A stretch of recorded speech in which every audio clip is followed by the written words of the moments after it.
This is an old song that's pretty easy to learn. And let's sing this song and then we'll keep that. God is so good. We know this song, right? God is so good. Got the, I think the answer. Yeah, I got it. Thank you. And that's the last thing I was going to do before I leave. I did it at 2:30. Okay. God is so good. Hallelujah. God is so good. Hallelujah. God is so good. He's so good to me. I love you. So, I love him so. Hallelujah. I love him so. Hallelujah. I love him so. He's so good to me. Lord, it's a very simple tune. Thus, people like me can even sing it without even trying to recollect what the lyrics are. Lord, there's a beauty to simple things. Lord, some things look very complicated, like plan of redemption.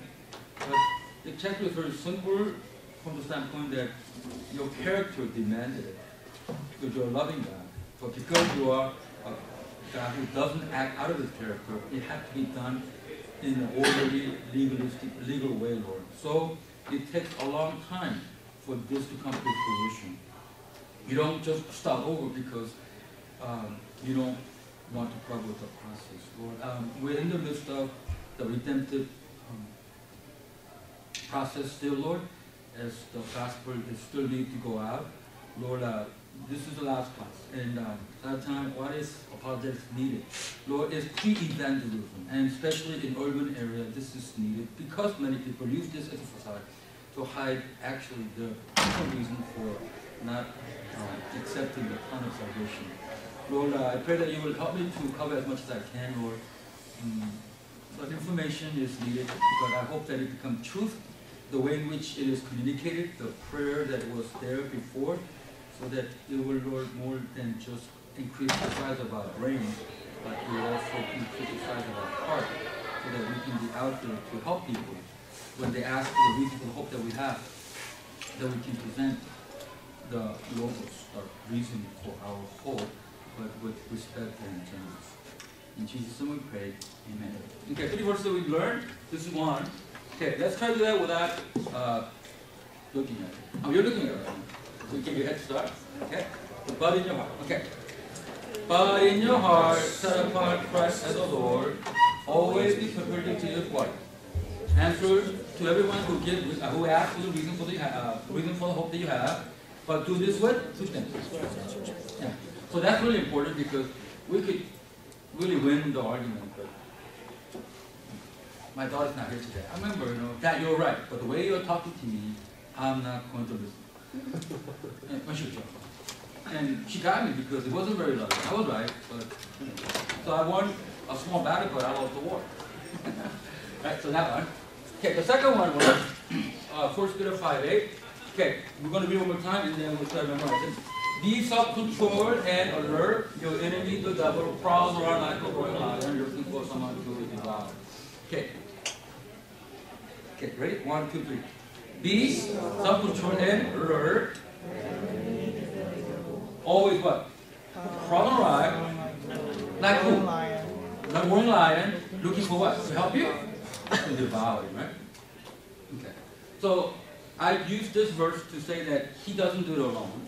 And he doesn't use like demons. He used ideas. He used powerful concepts. And it's more powerful. Because you just have to turn around the worldview a little bit. And that will effectively reduce the capacity of a Christian to reproduce, and Christian person who's not a Christian to stay in that position. 2 Corinthians 4:4, the God of this age blind the minds of unbelief. Okay, today we are going to do this.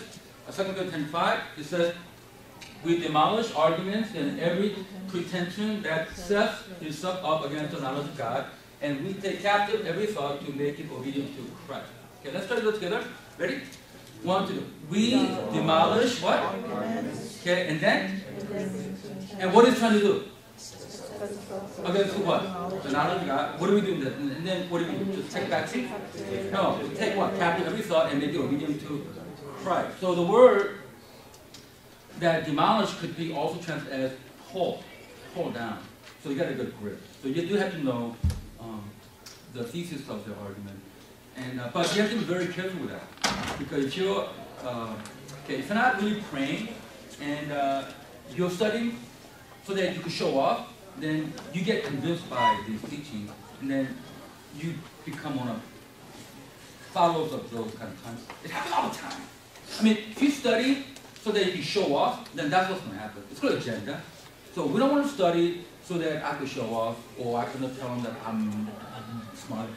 You know, you study for the sake of, I want to know this, so that I want to know for myself to be inoculated against that teaching, and also to be able to assist to people who might actually under that type of teaching to a point where their faith gets debilitated. So I always know people who haven't actually grind, they want to learn. I'm a little careful with that, because somehow it doesn't turn out the way it should. So let's not have that kind of motive. So I always pray, Lord, help us not to just obtain knowledge, which increases the size of our brain, but also that it also reduces the size of the brain, but increases the size of the heart. Okay. Page 81, E. Okay, because I have a lot to cover, I'll cover as much as I can. And so I'm going to introduce one more type of argument against our faith. And again, this is not exhaustive. I mean, I have a whole thesis on this. So just to let you know what we're dealing with, and then like a type of defense that we can prepare. Okay. Now we come to the fourth and the most effective way in which the Christian faith is greatly undermined in postmodernity. And, there are several pillars. I like pillars and discourse. But one definitely is religious pluralism. Now, this is what happened right after 9/11. And, Islam, Judaism, and Christianity, they're all the same.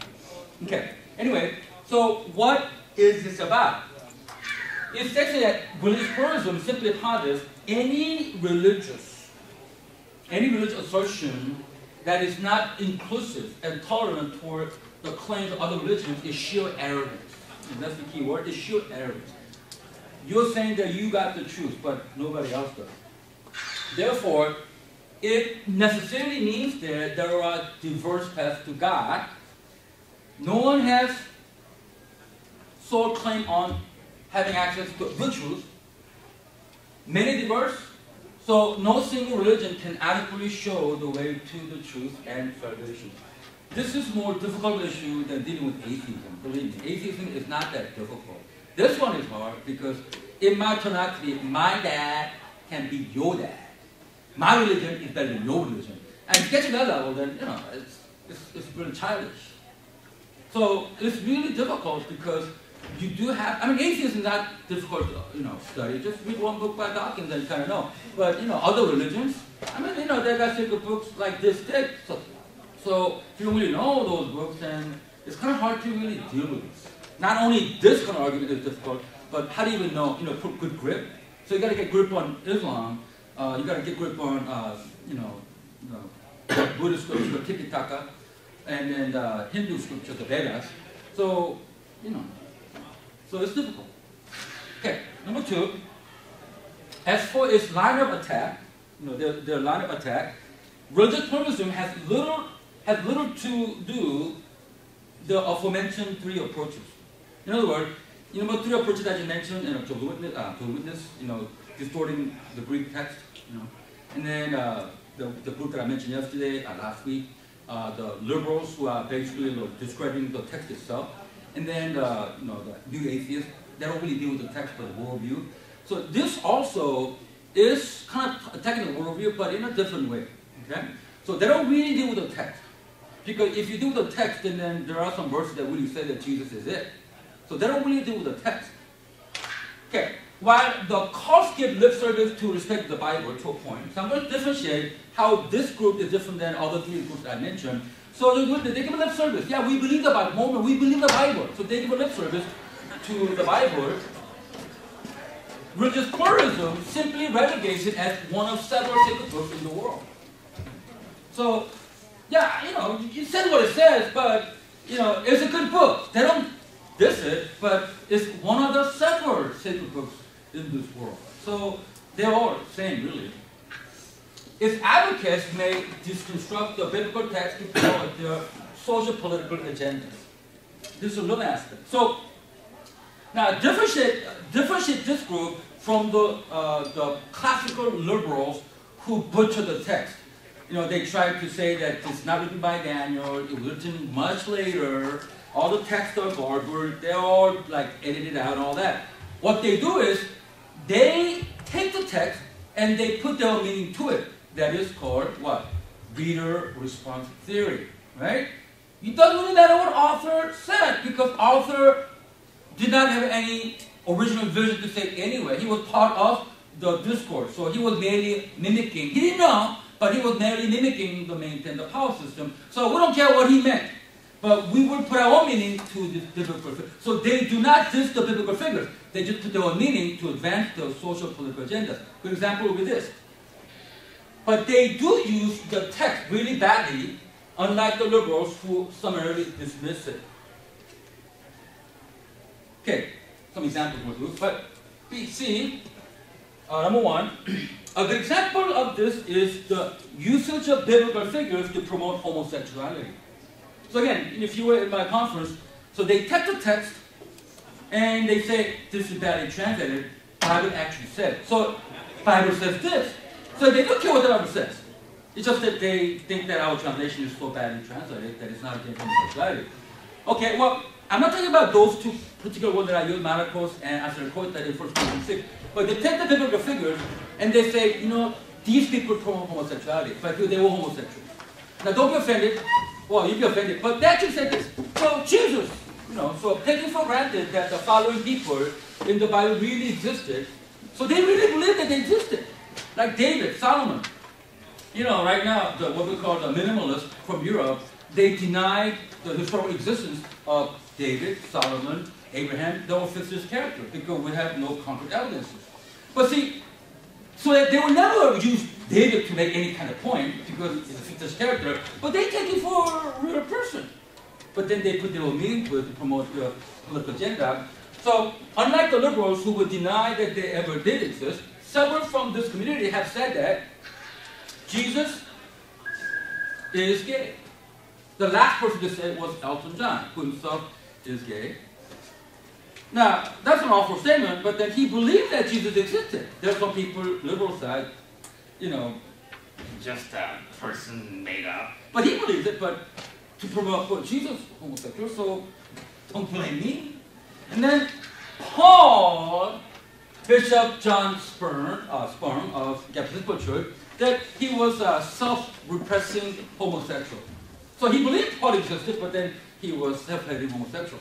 And then, David was homosexual because he loved Jonathan. And then I even read that Naomi and Ruth were lesbians. I couldn't believe it. Because sometimes the Hebrew word that this means, yeah, right. So they promote the agenda by taking literally these figures in the Bible to be true people, but then they impose on them the kind of stuff that would promote their political agenda. This is postmodernism because it doesn't really matter what author meant. Again, reader response theory. I put into the text what it should mean for this day and age for the cause of liberation. And that's the whole purpose of actually doing the reader response theory. Okay. While religious pluralists may or may not believe the creation story of Genesis. Okay, no, obviously Dawkins does not believe that, right? So I want you to just know the difference, the postmodernism. They go, yeah, sure, why not? But they will certainly tolerate the creation story of other cultures as well. So every story is valid because culture decides. Do you see this? Dawkins and Harris, all these people are not postmodernists. They say they're not. They cannot stand postmodernists because they certainly have a view. This is absolute view. This is right. And postmodernism, well, you're right, we're all right. And they can't stand that either. So anyway, this is how you differentiate postmodernism and their approach to reality as opposed to the modernists or the liberals. Did you just kind of see that? So they can be very spiritual. In the postmodernism, religion is out, but spirituality is in. So they want to be spiritual, but they don't want to be religious. So they go, I don't like church, but I like Christ. You hear that. Right? And some churches deserve to get that because they can abuse it, right? But anyway, they wholeheartedly reject the category of church, but then they would not say anything about Christ because, he was homosexual, well, I'm homosexual, so he promotes my cause. So they have very reasons why they may like biblical figures. Okay, now the two main approaches utilized to justify religious pluralism have been, so two. One, the philosophy of cultural relativism, the philosophy of cultural relativism, or relativism. You have relativism, so I should have relativism. So that's one. And then the other one is historical revisionism, as a little earlier in Dan Brown's Distortion of History in his book. So there are two main engines that promote religious pluralism, cultural relativism, obviously, and then historical revisionism. So, in what sense historical revisionism is used? What is historical revisionism? We tell a story in a way that never happened. But since people don't know anything about history, if you tell a good story, then you believe it. Dan Brown is a great example. He's a great storyteller, right? Masterful storyteller, great writer. And so when he tells it, such with convincing tone, then since we don't know about history, churches do not cover history. New York Times bestseller top 15, 3 typically are historic books regarding history. Top 15 Christian labels. It's about how to improve your diet in Christ's name. How to dance for Christ. But nobody reads history books. We are really cutting our legs off by not knowing our roots. Okay, first, cultural relativism posits that all cultures are equal, that each culture is sovereign in and of itself. I'm not telling you nothing you don't know, but this is the main engine of cultural relativism. And who actually came up with this first? Nietzsche did. Now, people know this, but he actually was the first. That's why we call him the prophet of post. He was man before his time. He is now a revered figure because what he prophesied came to be true. He was against enlightenment. He does not like the 19th century enlightenment European. That's too European. That's local. That's regional. And he falls soft because he doesn't like absolutes. Everything is relative because God is actually dead. Since this is so, no outsider has the right to judge the beliefs and behaviors of a given culture. So you cannot come to another culture and say that actually Buddhism, it doesn't lead to God. But then you really offended these people, especially because you have no right to judge the people within this culture having come from outside this particular culture. Now, this is not time for conceptualization and issues. These are very complicated issues. It is dealt with delicate manner, and it's been done wrongly in the past. Okay, but if I don't cover everything, don't just think that, oh yeah, let's bring Western culture and just make that the culture of everybody. I'm not saying that. That's called monoculturalism. We're done with that. Okay, they used to be like that under imperialism. We're not like that, but we do not want to throw the baby with bathwater either. Okay, a lot of times messenger did wrong, but the message was okay. So sometimes, because messenger was all wrong, we also throw out the message also. Okay, nor does he have the right to introduce changes that would disrupt the cultural pattern. Culture is everything. You do not introduce any changes in the culture of another group of people. Okay? Because what? Why are you changing that? You think your culture better than our culture? Well, and then again, and I'm going to be very careful not to open several cans because I don't want to get into it right now. It's just too long. Okay. Again, I would say that all cultures are equal. But then, what does that really mean? Am I saying relativism? No, not at all. But there are some relative aspects. We got to admit that. Even Bible talks about that. You can eat this, fine, but don't push the other person eating it. Or if that person doesn't want to eat it, don't say that you are weak you want to keep this day special, that's fine. If you don't want to keep this day as a special day, that's fine too. To each of his own. Regarding these kind of non-sex issues, we have freedom in that. Okay, this belief is held so strongly among some cultural relatives that even the positive changes initiated from the outside, I'm talking about missionaries, even the positive changes that missionaries have produced as part of their missions work, that they will say that this is wrong, this is not right, because you're changing the culture of these people. Like stopping the practice of white beating or cannibalism are met with strong disapproval. Now you think I'm making it up. Now we are looking at with great disapproval people who beat up their wives and women. Right? What about in other cultures? Most of the third world countries, primitive culture, there are actually, this is norm. Woman beating is norm. Okay, actually that we don't do that anymore. It is actually a sort of learn, change behavior because anthropologist named Egerton, he found out that the norm is to beat women. So missions go in and they change this practice by introducing Christ. Now, this is good change, I think. But then if you say white beating as culture, then it's a bad change because you're changing the culture. Nothing is worse than changing culture.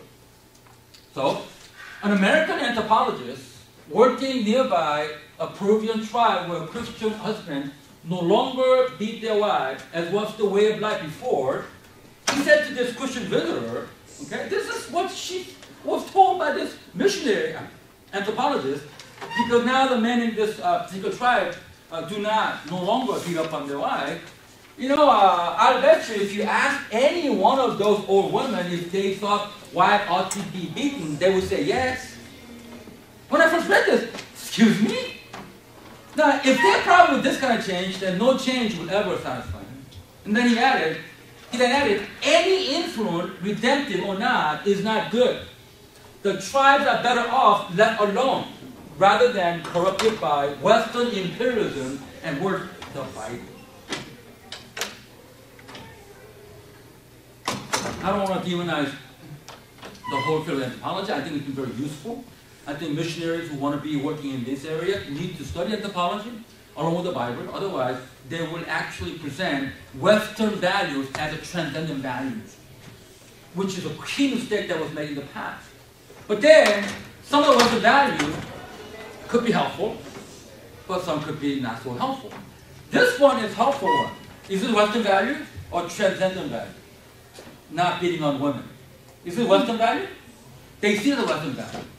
This is too easy to criticize, but many think this way. Cannibalism also.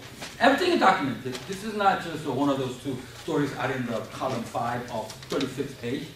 And cannibalism. I read this one article. What's wrong with cannibalism?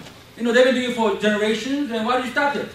I say to him, what if you are their dinner tomorrow? What would you say to them? It's wrong to kill! It's wrong to eat meat! Would you do that? Or you go, try salt and pepper. I'm kind of dry today. What are you going to do? Of course you're going to involve transcendent value of not killing.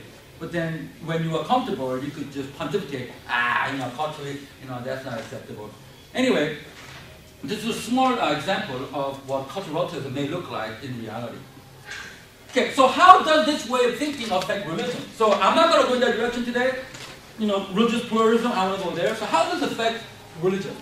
Well, since each religion is perceived as the ultimate cultural expression, a given religion must be accepted as legitimate and valid as any other religions of the world under the rubric of cultural relativism. So religion is not a revelation from God, but is a cultural expression. Now, religion can be expressed culturally. Obviously, look at the songs. Mexican people, I tell them, keep your folk song. Keep your, mariachi. I really do like mariachi. I love the rustic sound. And they don't really listen to these songs. They listen to the kind of songs you listen to. And I say, why do you give up your song that easily? So, the way we worship God can matter differently depending on culture. Culture has a lot to do with this. Okay? But I'm talking about the essential matters of what makes Christian faith. It may express in a culturally distinct way, but does it change the essence of the message? But they say, yes, Because religion is nothing more than cultural expression. No. See, the way we look at it is Christianity is based on revelation from God that can be expressed in a culturally distinct ways. Okay? Except certain things that were given as a transcendent. So Trinity, for example, is 3 in 1, 1 in 3. That will never change. Jesus, 100% deity and 100% humanity, that will never change. That's transcendent.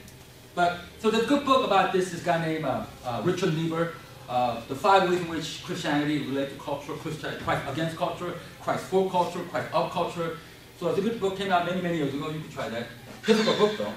Okay, at this point, historical revisionism is utilized to make the church. So they work in tandem. So cultural relativism basically said that, religion is all basically expression of a particular culture. You have no right over the other culture, so be quiet. But to really make them be quiet, silence them out, then this is brought in. Historical revisionism. Presented as a main card of the Eurocentric white heterosexual male hegemony. Hegemony is what? Power structure. Could be also seen as a discourse or discursive structure. Power structure. The structure that limits what you can think and say at a given moment. But Eurocentric white heterosexual male hegemony and appear as appalling as possible for treating very badly many minority groups in the past. Postmodernism is nothing without the voice of those who were actually shut out before from these guys. Okay? So let's be honest about it. Okay? At one time, they held the power. Okay? But now, the third world has caught up. Okay? And enough of them have repented. So okay, we're sorry. But again, what I'm saying is that, good, you're sorry, but I don't want you to be sorry to a point where my little here, I'm not going to talk anymore. You guys do all the bidding. Third world, Latinos, Asians, Africanos, you guys now work together and we will listen to you. That kind of humble spirit. Okay, I get that. Again, I don't want to get into all. I get that, but when the Latinos and Asianos and Africanos, if they are actually coming out with what I call secretized theology, then he who knows the truth, are you going to just sit there and, I'm not saying anything? Because I used to say a lot of things and, I got a lot of trouble, so you guys go ahead and do your theology. I'm going to just not say anything. I don't want you to do that either. Speak the truth in love. Give me some examples. Okay, if I were to say to you that, you know what, Trinity is such a Western concept.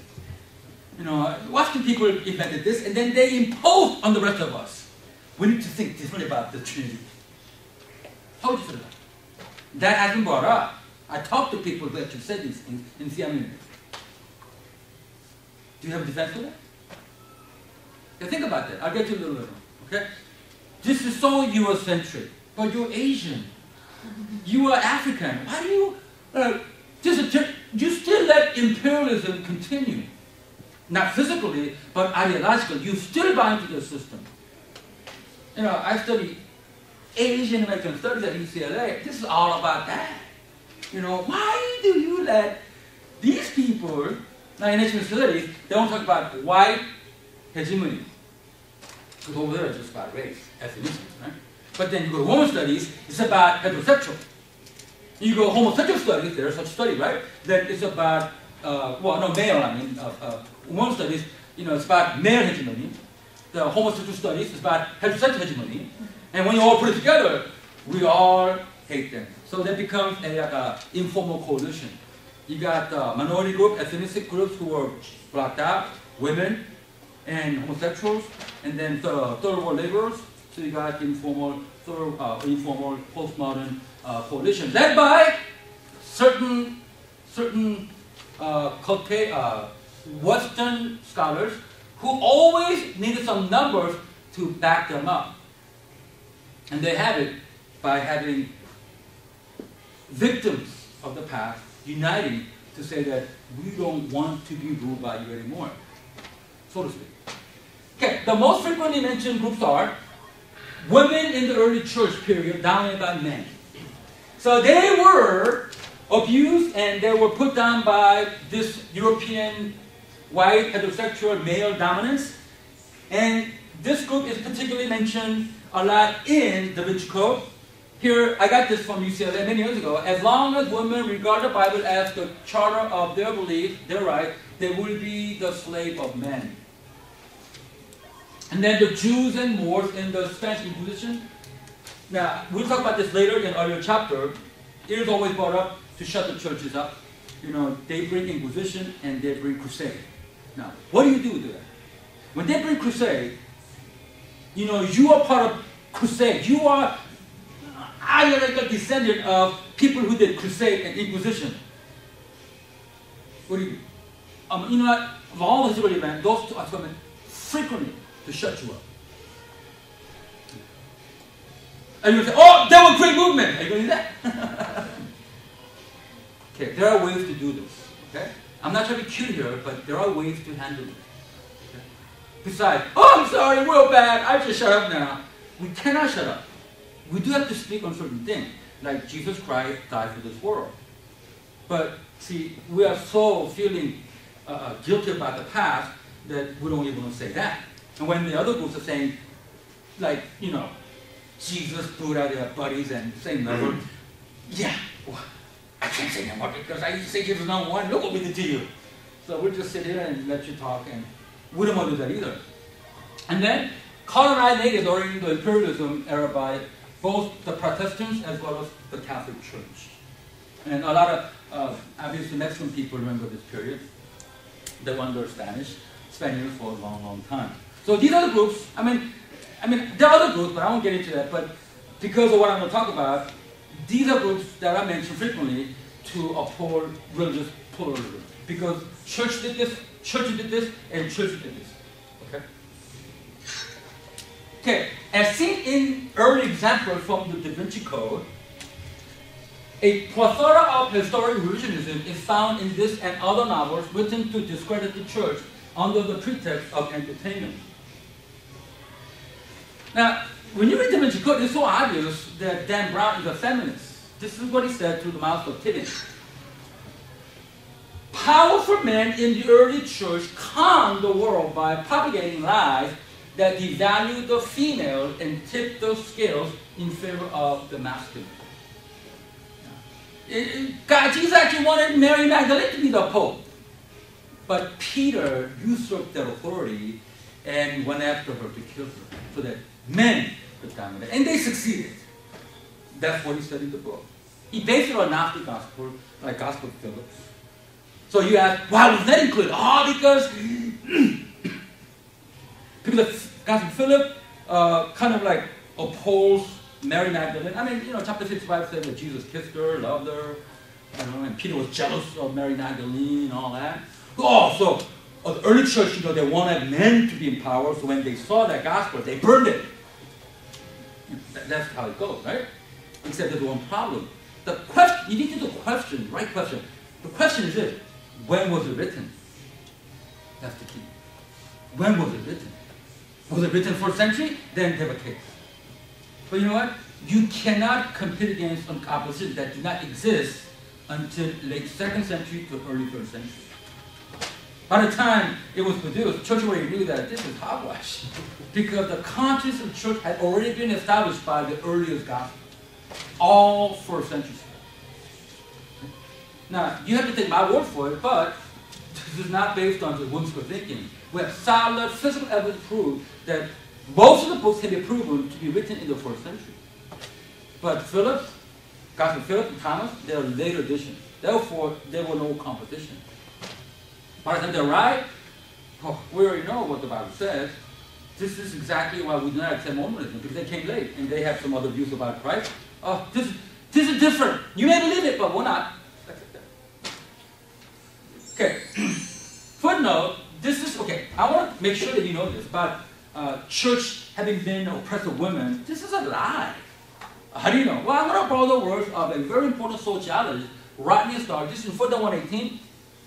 Okay. Rodney Stark, I think he's now in St. Louis University in Missouri, but he was then a sociologist at University of Washington. Wrote a book called The Rise of Christianity that was described by Newsweek as brilliant, responded to this type of accusation by saying, he wrote, I don't know the Christian or not, it doesn't really matter. He wrote a sociologist, thick book, great book. And he said, you know what? They're all wrong. They're all wrong. Why? This is the reason. He noted that Christianity promoted liberating social relations between the sexes and within the family. They actually liberated women, giving women more status than they enjoy in the Roman society, where they remain the property of men. So he put in motion liberating forces. You know what happens is that we compare then with now. You know, well, we have this situation going on where women have a lot more freedom. Well, they didn't on the church, so they're bad. What I'm saying is that they actually put women on higher status compared to what was there before in Roman society. You can only ask so much. They were liberating women from what they were, property of men. Not only that, moreover, women benefited from the church's sanctification of marriage and opposition to divorce between Roman men, because Roman men held marriage in low state. In Jewish culture, you could divorce your wife or burn toast. The Hillel school, they had a very liberal view of divorce. Christianity changed all that. You better give her divorce, a certificate of divorce, so that when she has it, she can get remarried, because she has a certificate. I was not divorced because I was unfaithful. It was because him, giving more women, you know, more privilege, more status. Who did that? Christianity. Now, I just made a comment that maybe I shouldn't have because it needs to be, you know, divorced people getting married. Okay, that's not the topic, but there's a view that once women have the certificate of divorce, they were not at fault, but if they don't have a paper, they cannot prove it. But if there's a paper, look, I didn't do this. My husband had a concubine, so it was not my fault. Then that person can remarry. Okay, that's a view held by a lot of people, but I know that there are people who do not believe any kind of remarriage by divorced people. Okay, of course, women have it much better today than in those days, but we should be measured in what? We should be measuring in we should measure what? We should be measured in judging the past in light of. Oh, we should not. Okay, this is a very bad sentence. Is that how I wrote it in there? Hope not. Okay. Okay. What did I write? Can you read that? I might have forgot this. No, in footnote. Oh, of course, we have a much better. Yeah, it's the same sentence. Okay. Okay. We should be measuring. I did a really bad sentence. I think you know what he said, right? Yeah. I gotta rework that statement. Okay. We should not judge them based on our standard today. Okay. I mean, no. How would you like it about 2,000 years from now? People will be judging us for being cruel and hateful, and they could, you know. So let's judge them by their own generation, and there were actually churches were doing a good job liberating women. The fact is that the Christian movement set the liberation of women in motion. Now that's from Rodney Starr, and I agree with him. This is the truth. Now church did always the right thing? No. But at the outset, they put in motion liberating forces, socially speaking, to put women ahead of their time. Now, talking about literature that is just down on Christians and missionaries, in the popular novel Hawaii, also made the movie. Anybody seen this movie? Julie Andrews? Okay, the author, James Missioner, presents the Western missionary Abner Hale as basically a bigot who sees nothing good in the people of Hawaii because they are all pagans. So this is a portrayal of missionaries in the Christian world. That they were this bad. They couldn't tolerate other people, other cultures. So now, be quiet, don't say anything. Cultural relativism and historical revisionism. He forbids the Hawaiian midwife from helping his wife during her labor because they're pagans. Of course, they don't learn the language because it's pagan language. He rejects his son because he marries women of Hawaiian heritage.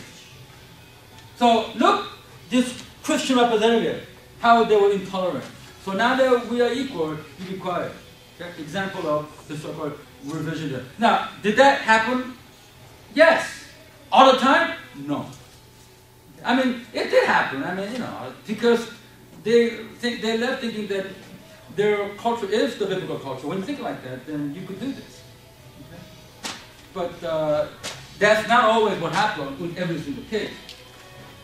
Another novel involving a missionary called Poisonwood Bible. Anybody read this Bible? Came out 1995, 1998. The author Barbara Kingsolver presents the Baptist missionary to Congo,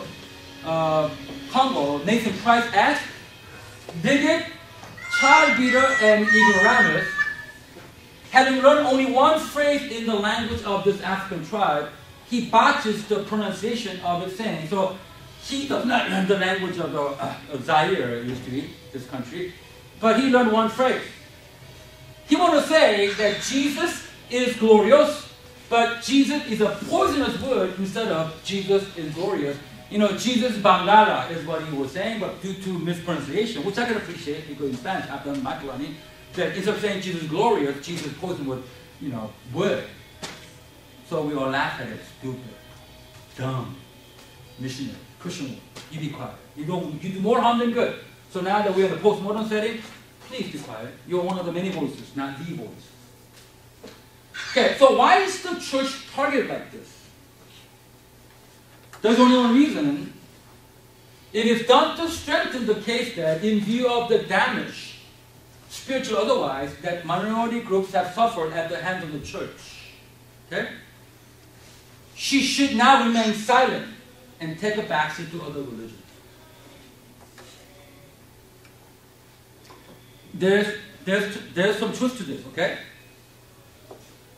Are you offended when I say that there's some truth to this? There are some truth to this. Maybe a lot of truth. So we need to recognize it. I've met two different types of missionaries. I've met missionaries who understand this, and they are very humble. They're acquiescing and they are relational. But then there are still the vested colonial era. Still, what do we do really wrong? What do we do good here?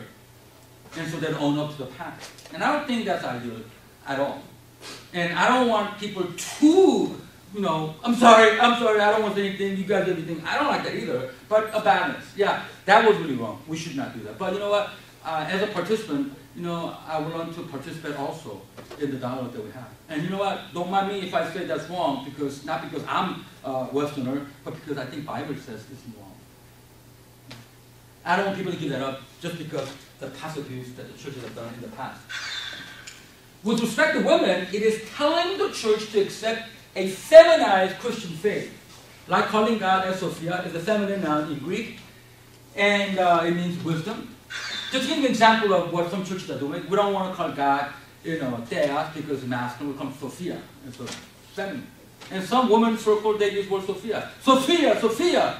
Well, Sophia is a legitimate Greek word for wisdom, but then it becomes a proper noun. And all this is carried out to devalue the exclusive claim of conservative Christianity, thereby relegating it as one of several religions whose collective visions are necessary to truly know God.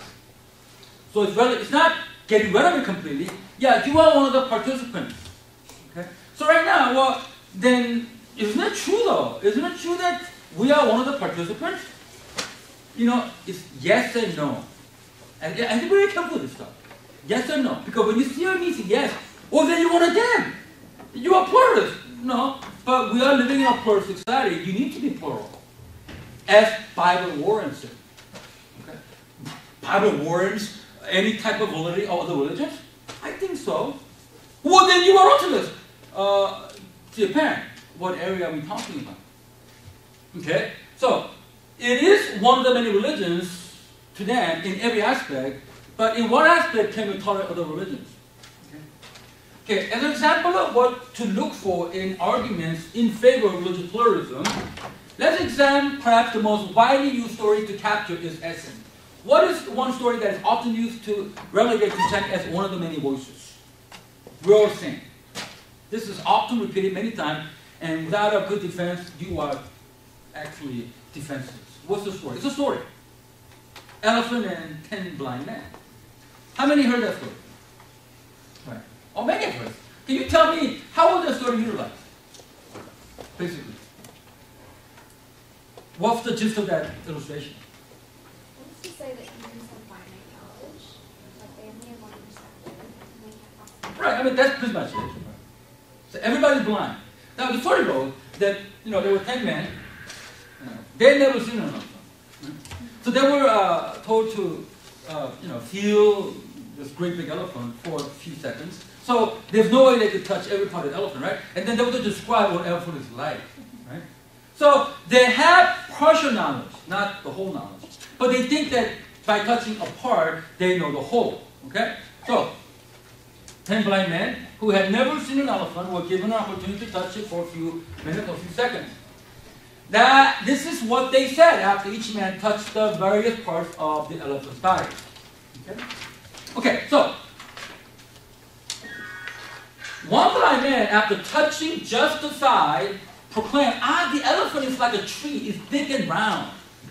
Is that wrong? Is that wrong? That's not wrong, but it's complete. It's partial.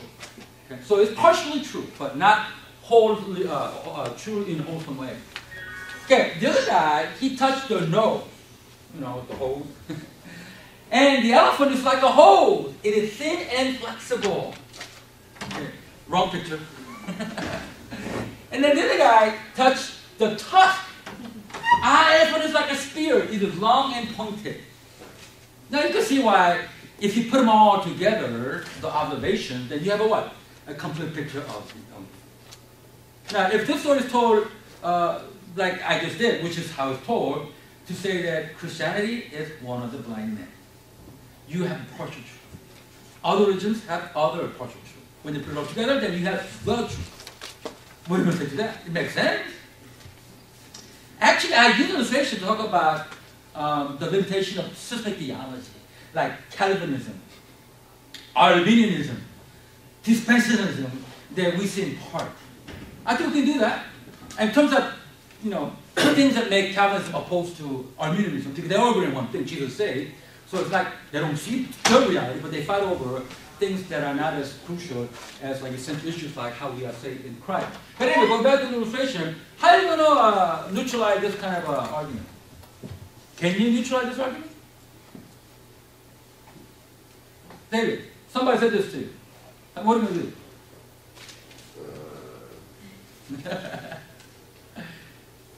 You know what? The story itself presents a tough argument against what they're trying to present. Let me see how we can do it. Yeah, it's an example of how we can really find the answer within the example they use against us. Everything relative. Okay, then your view that the relative is also relative, isn't it? So I don't have to believe it. Oh, no.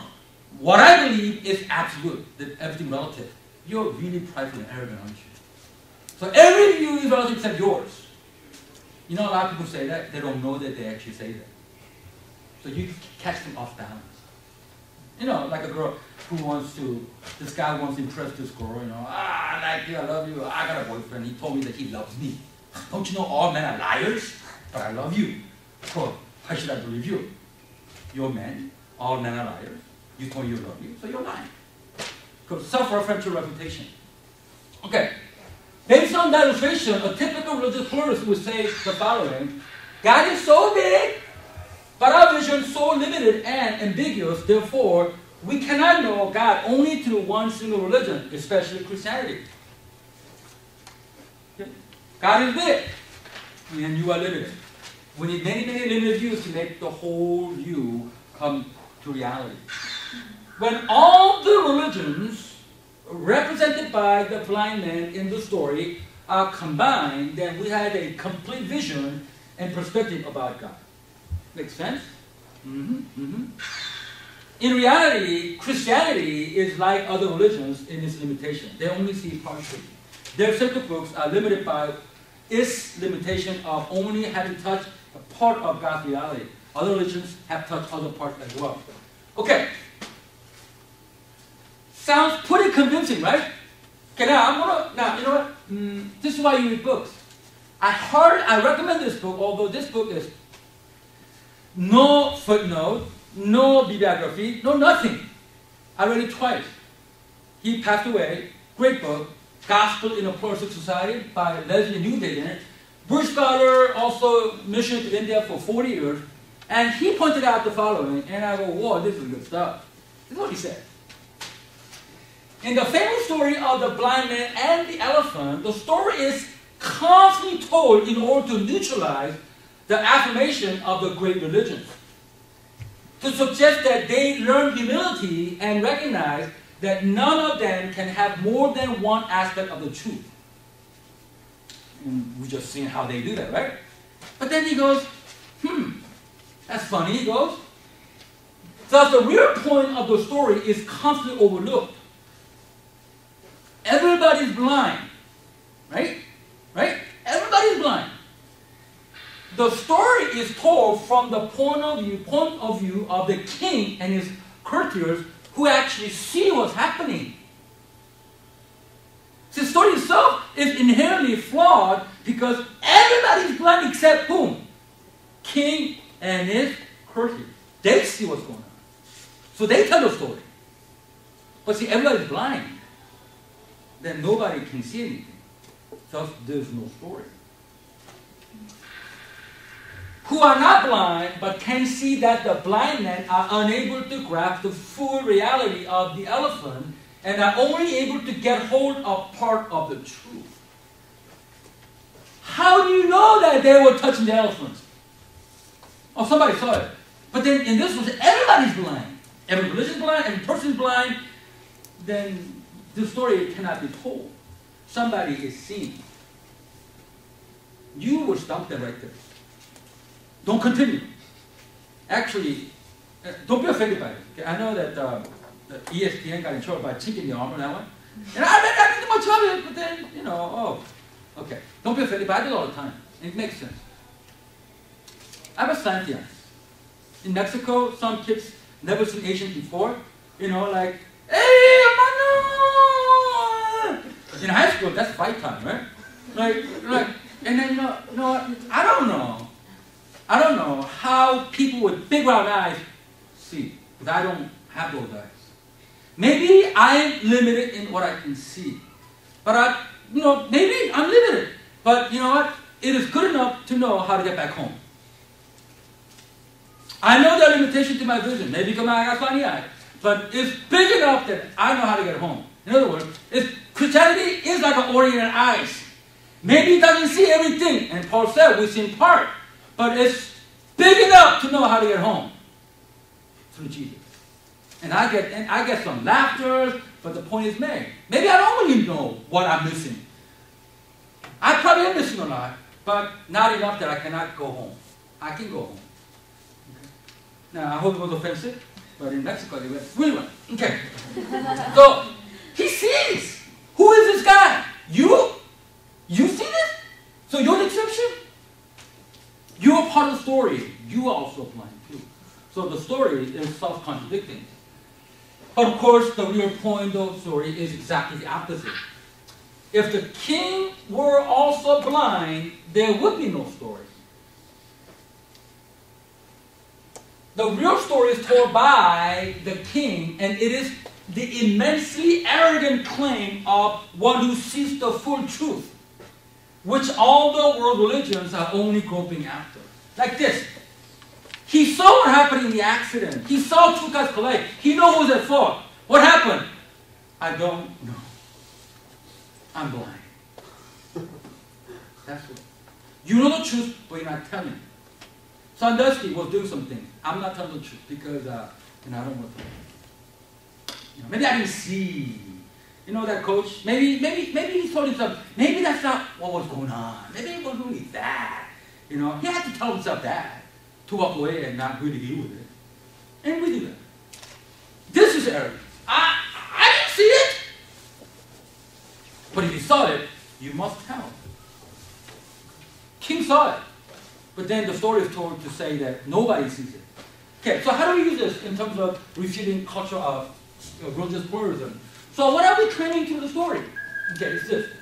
In essence, Christians are saying that the Bible, represented by the king who saw the whole scene, captures the spiritual reality, elephant, more clearly than the sacred books of other religions, represented by the blind man.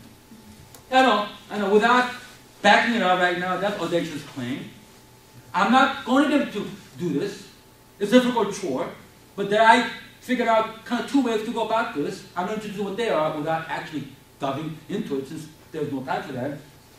But if we're saying that Jesus is the only way to Christ, that's what you're really saying. We do see. But be humble about it. Use oriented eye concept. I may not see everything. Use 1 Corinthians 13. Paul said, we see in part. But then we will see fully. Now we see just reflecting in the mirror. At the time, mirror was polished metal.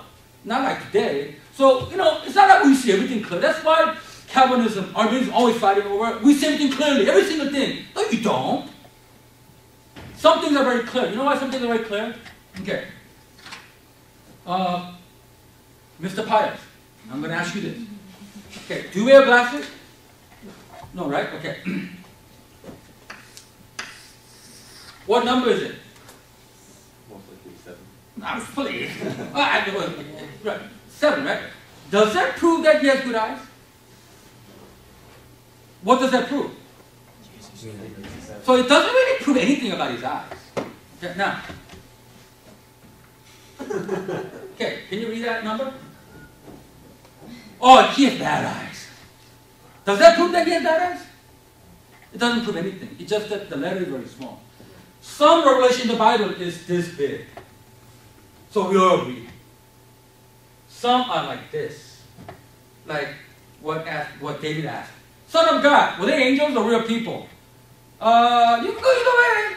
It could be real people or angels. I go with real people, not angels, because I don't want to get into other issue. I thought angels are sexual. How could they have sex? Well, special case, it happened then, I don't want to do that. But if you say angels, okay, no big deal, no problem, right? What I'm saying is that when the revelation is clear, then we all agree on it. But when it's not as clear, then I think God did that? Humble yourself. You don't know anything. You don't know everything. You only know because my revelation is clear on this. But you think everything is so clear to you, when Paul said everything is I say in part. So we say humbly, you know what? Yeah, there's some things that we don't see, but we're talking about just one thing here, how to get to the Father. Because anything else, other religions will do. Anything else. Being moral. You don't think you could be moral by being a Buddhist? You could be moral. Don't say this. Oh yeah, atheists are immoral and Christians are moral. There are atheists who are moral. There are Christians who are very immoral. I wouldn't play that game. There are too many well-known Christians who are so immoral that Ted Haggard kind of sealed that deal. That pastor who walked with homosexual male prostitute for 3 years, and he was a big-time pastor, 2006. How can we make the claim that you be a Christian, be moral? Yeah, I think that could really happen. I think I became more moral after being a Christian. But there are atheists who can be moral too. The difficult task is showing the superiority of the scripture over the sacred books of other religions, a task that is both taxing and sensitive, I'm sure. Thus, it needs to be done skillfully, but the goal remains the same, neutralizing the arguments of religious pluralism.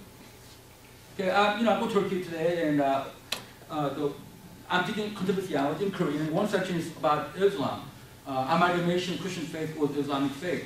So, Quran has something that we could use to prove the Bible is true. But you have to be very careful with that stuff, because Quran has a lot of things that actually refute a lot of things the Bible actually is teaching to be a central doctrine. So you have to know and use skillfully. You don't want to demonize the book, because there are good things in there on a moral level. 7. Facing the end of this course, now we're going to go back to chapter 4 later on. Facing the end of this course, this is no place to start this rather complicated discussion, but I will approach it in 3 ways in a future course. 1. First, does the scripture present a God who is genuinely concerned about the spiritual as well as the socio-economic welfare of those who adhere to other religions? Okay, let's start with that. Does it care about the spiritual as well as socio-economic welfare of people who are of other religions? Yes. Discovering that the Christian God is also concerned about the socio-economic welfare may surprise many adherents of other religions. Really, your God cares about us? Yes, they do. Yes, he does. In this way, we may be building a bridge between us and them. Read Acts 14, what Paul said about people in Lystra, how God gave them rain because he wanted to make sure they had plenty to eat. He was talking about the pagans of that particular city. And Paul said that God cares about them. God wants to have actually God wants to give them gladness of the heart, have plenty to eat. God cares about it. Okay? That's why churches do social ministry, because Bible has mandate to also have that kind of feeding ministry to people of other faiths. B, second, does the scripture offer any implicit validation of other religions? Not for salvation, of course, but for providing social order and stability. This is called functional view of religion. Emil Durkheim came up with this. This is taking into account the functional view of religion. First of all, does God want us to live in a society where peaceful and quiet life can be had? Yes, He does. The Roman road that assured safe travel was key to spread the gospel, actually, because gospel followed the Roman road. So He reached the cities first before the rural areas, because no road went up there, but the roads connected all the major cities. So He does. And you know what? Eisenhower said this. Basically, he said, Eisenhower, who was that? President before Nixon. Who's Nixon? Forget it. Okay, he said, American people need religious people to run it. Run a democracy. Mm-hmm. And I don't care what religion it is. Now, I don't know what it meant, different denominations or different religions, but that's functional view. Because democracy needs conscious people because they're not getting laws. You have to police yourself. When we don't have religious people, then we have more laws because we're not policing ourselves. Democracy is run by moral people. But since we are not very moral, we have the more laws to actually legislate every single thing that we do because we won't do it on our own. So this is definitely yes. If the answer is no, then this point is irrelevant. However, if the answer is yes, and it can be shown that ethical teachings of other religions when adhered to by their followers can aid in establishing peaceful and quiet society, then we don't need to bash other religions. God cares about, orderly, peaceful society for the sake of having a peaceful life, socially speaking. And if other religions can't aid that, then we don't have to bash them. It serves its purpose. I understand, first of all, that request, prayer, intercession, and thanksgiving be made for everyone, for kings and all those in authorities. Do you think every king at the time was Christian? All kings. Why? That we may live peaceful and quiet life in all godliness and holiness. Okay, having demonstrated the positive aspect of the religions, we now should illustrate in what sense Christian faith captures the spiritual reality more clearly than other religions. I would posit that this matter really comes down to the merit of the sacred books. Each religion has sacred books. That's the base. Each claims that their fountain is the sacred book. Bible, Quran, Tipitaka, Vedas, upon which each religion is founded. So it comes down to the books. Okay. So you want a category of how to compare, you start with the sacred books.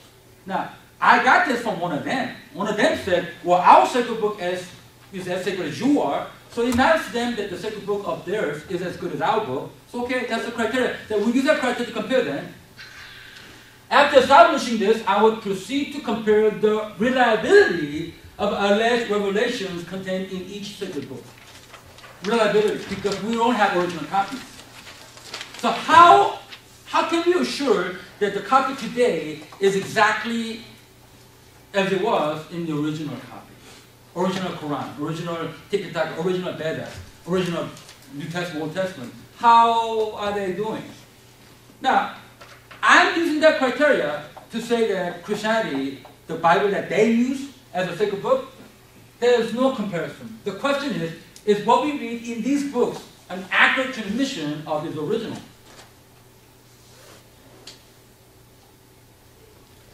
You may say, I don't care. Hinduism say, I don't care. Okay. Islam, they care. Buddhism, probably not as much. Okay. I would say this. Then I would attempt to substantiate supernatural claim made in these books to see which sacred text, each claiming to be divinely originated, is more credible for understanding the spiritual reality. That would be another criteria. Which book can be used to verify the claim they made regarding the supernatural? And I mean, Vedas is really fanciful. It's supernatural, but it's really fanciful stories. So those are two criteria I would use. The transmission of the original text. How reliable is Quran today as opposed to its original? How is reliable Vedas today? And in Hindus today, it's not accurate. I mean, the story that we added, you know. So I don't know what they said 2,000 years ago or 3,000 years ago, but and we don't really care. Okay, that was not put out front. Do you mind that they don't really care whether the text has been maintained from the original? Some would say I don't care, but then I'll just put it out there. Because I think it does matter that the sacred books they had in the first generation is as accurately transmitted to present day. I mean, you have an issue with the Bible if you say the Bible is not the same as the original. You have an issue with that? I think we have an issue with that. So that issue is important. Having already done this research, I would say that the scriptures sees it more clearly than other books. Again, this will be addressed in a later course. Yeah, I will make this claim. But I do not want to diss other religions. I think having read Introduction to Buddhism last couple years ago to teach a course in Vietnam, but first time to read Buddhism, but I read firsthand, you know, I read secondary books, you know, written by Christians, but if I teach, I gotta read one of them books, written by one of them. I read it, so I go, I see why Buddhism can be attracted to people who want to be more like moral, meditative, and quietness and all that. And then I realized something in Vietnam. This is what happened. I went to California with my family, you know, from Mexico. 1 week we stayed in a house. It was 100-degree weather. The guy did not use air conditioner. Ants were all over. It was miserable for a whole week. You know, and we were fighting. We were like, you know, like it was very bad. Okay, and then they stayed there 1 more week, but I went to Vietnam to teach. And I was in a hotel, nice air conditioner, no kids, and I go, oh, so there's people, and this is good, wow! And then I realized something. This is Buddha's type of peace. Buddha, in search for peace, left his family, his wife and kid. So they go to mountains to look for peace. There is peace to be had. So I go, this is great! I have peace! Because I don't have to deal with my kids there. But Christ's peace is that you go to where there's problem, and you have peace in the midst of storm. That's Christian peace. Buddha left his home to look for peace. Christ came into conflict and presented peace. That's the difference. I realized, wow, this is Buddha's peace.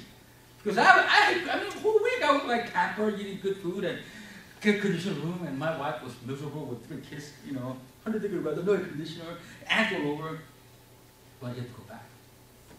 And the situation where it presents no peace, you look for peace internally in Christ.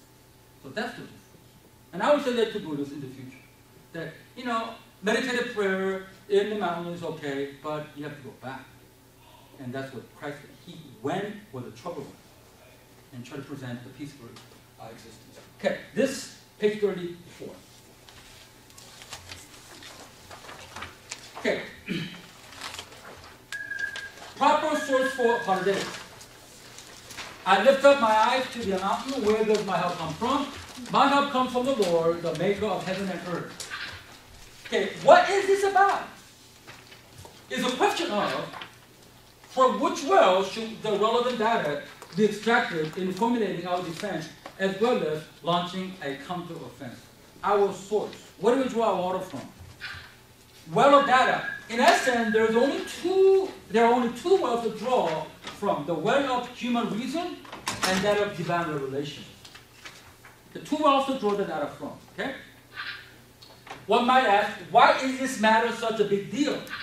I mean, obviously, no Christian would object to basing apologetics on divine revelation of the scriptures. No brainer. Sure. But what about the well of human reason? Can that be utilized? Now, understand the argument, okay? For some of who are not initiated to this, might not, but it's important that can we utilize human reason? If you're from Catholic background, we are depraved. We are hopelessly depraved. Can we trust human observation made by non-Christians? Can we incorporate that? Can they know some truth? Any truth? Can we utilize that? Or no, just the Bible? There's a great conflict among Christian apologists. But is it okay to draw data from non-inspired sources? Often deriving from non-believers, such as science history of philosophy to validate the claims of the Scripture, beginning with God's existence? Can we draw battles drawn by non-Christians and use that to defend God's truth? Before examining this issue, it would be helpful to know how some non-believer atheists approach this matter of faith and reason. It's faith and reason.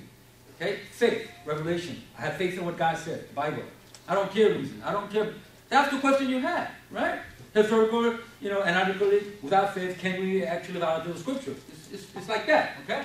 Now, what is there to know? One might retort saying, of course, they adamantly oppose mixing reason with faith. Now, when I say faith, religion, revelation. Mixing faith with religion, mixing faith with reason. No, you don't want to do that. Ironically, however, some believers would actually arrive at the same conclusion as some atheists, but through taking a different route. Atheists would say, no mixing. Well, there are some Christians say no mixing. While it is understandable why atheists would oppose integrating faith and reason, Bible and reason, why would some believers think in that the same way? Now, let me give you an example of this. First, let's briefly examine two ways in which some unbelievers, Greek atheists, think on this issue. In short, while most of them have no use for religion, some compartmentalize it in such a way that faith is useful for certain things, but never beyond those. So faith here, yes. Faith here, no. Anybody know who espoused this view? J. Gu, the paleontologist from Harvard who passed away. He separated two realms as completely independent. Religion is good for this reason. Religion is good for this, but not for what science is interested in.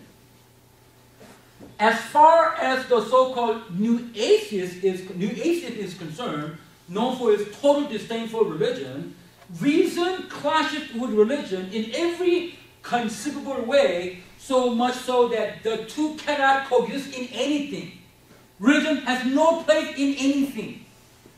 It's a constant battle, and religion has no place in anything. End of faith. That's the title of the book by St. Harris.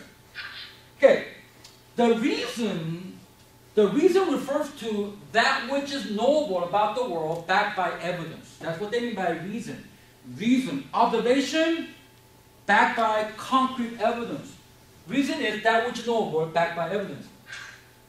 By faith, it means to believe something as being true, especially like God exists, despite having no evidence for it.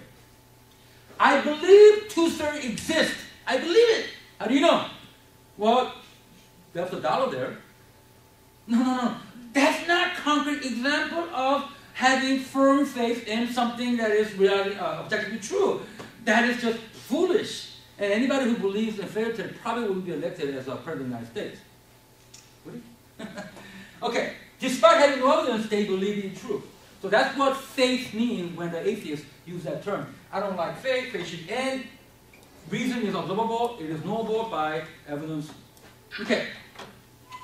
This guy, Sam Harris, of the New Atheism, wrote in his first book entitled The End of Faith, bestseller, right after 9/11. Every human being comes to desire genuine knowledge about the world. This has always posed a special problem for religion because every religion preaches to the truth of proposition for which it has no evidence. It has no evidence. In fact, every religion preaches the truth of proposition for which no evidence is even conceivable. Like, there is God. Can you prove it? Let me ask you this. You want to see whether your battery has power. Is there a device to indicate that? Yes, battery cable. You can hook it up and it indicates whether there's a battery or not for recharging, right? Okay, this is really effective to measure that, right? Now you're cooking a turkey. You want to see whether the inside is really well done. So use a cable, put it in, and you want to measure the temperature inside. Will that work? It's about the device. What device are you using? Devices are made to measure certain things, not every single thing. Science is to measure material things. God, by definition, is spiritual. Of course science can measure this. the device is not meant to measure spiritual things. But by device, they mean device itself is the validity of the reality. Another example that I got from Francis Collins, a pretty good one. You're a marine biologist and you want to see what living organisms live at the bottom of the ocean. So you make this net, and the size of each square is about 3 inches diagonally. Okay? So you put the net down deep into the water, and you bring all the living organisms up, right? And then you say, you know what? After the study, it's true. There are no organisms living at the bottom of the ocean who are no bigger than 3 inches. You could say that, right? But then your device has limited from actually getting anything that is less than 3 inches. So device limits your observation. Can you make a net that has no hole? Well, if you have no hole, then you cannot catch anything. It will have some hole. You will miss something. Maybe not as big as 3 inches, but something that only be seen to the eyes of maybe like biologists with their, what do you call this? Yeah. But in other words, your main device limits from what you can actually find. That makes perfect sense to me. Anyway, so him saying that, well, God is not detectable through science, so it doesn't exist. It's just like the guy saying that anything less than 3 inches does not exist by motion, because I don't have it right here. Same thing. Okay, according to this outlook, belief in a divine being is so irrational that no reasonable person can be a theist. It's so irrational that you cannot be a theist or believer of God, much less believe in the unreasonable Bible as the authoritative guide to any kind of truth. It's impossible. You cannot do that. Another perspective on this matter, and he's the one who came up with it, Rock of Ages, he said, yeah, religion has a place. Let's permit religion to deal with matters of purpose, meaning, and value of life. Science cannot do that. But let science speak on matters that are about the universe, the beginning of man, but never would matters pertain to science. In other words, science is no place for religion. Why did he think that way? Now, I'm not saying that the Bible talks exhaustively about science. It's not meant for that. Okay? But, you know, when you talk about the beginning of things, it really gets into the realm of science, because science also wants to speak. When they differ, then does religion acquiesce and say, okay, we shut up, you let speak? Look, if we're randomly created, that affects the purpose of life, doesn't it? If it's a random chance, what special purpose do I have? It does affect humanity.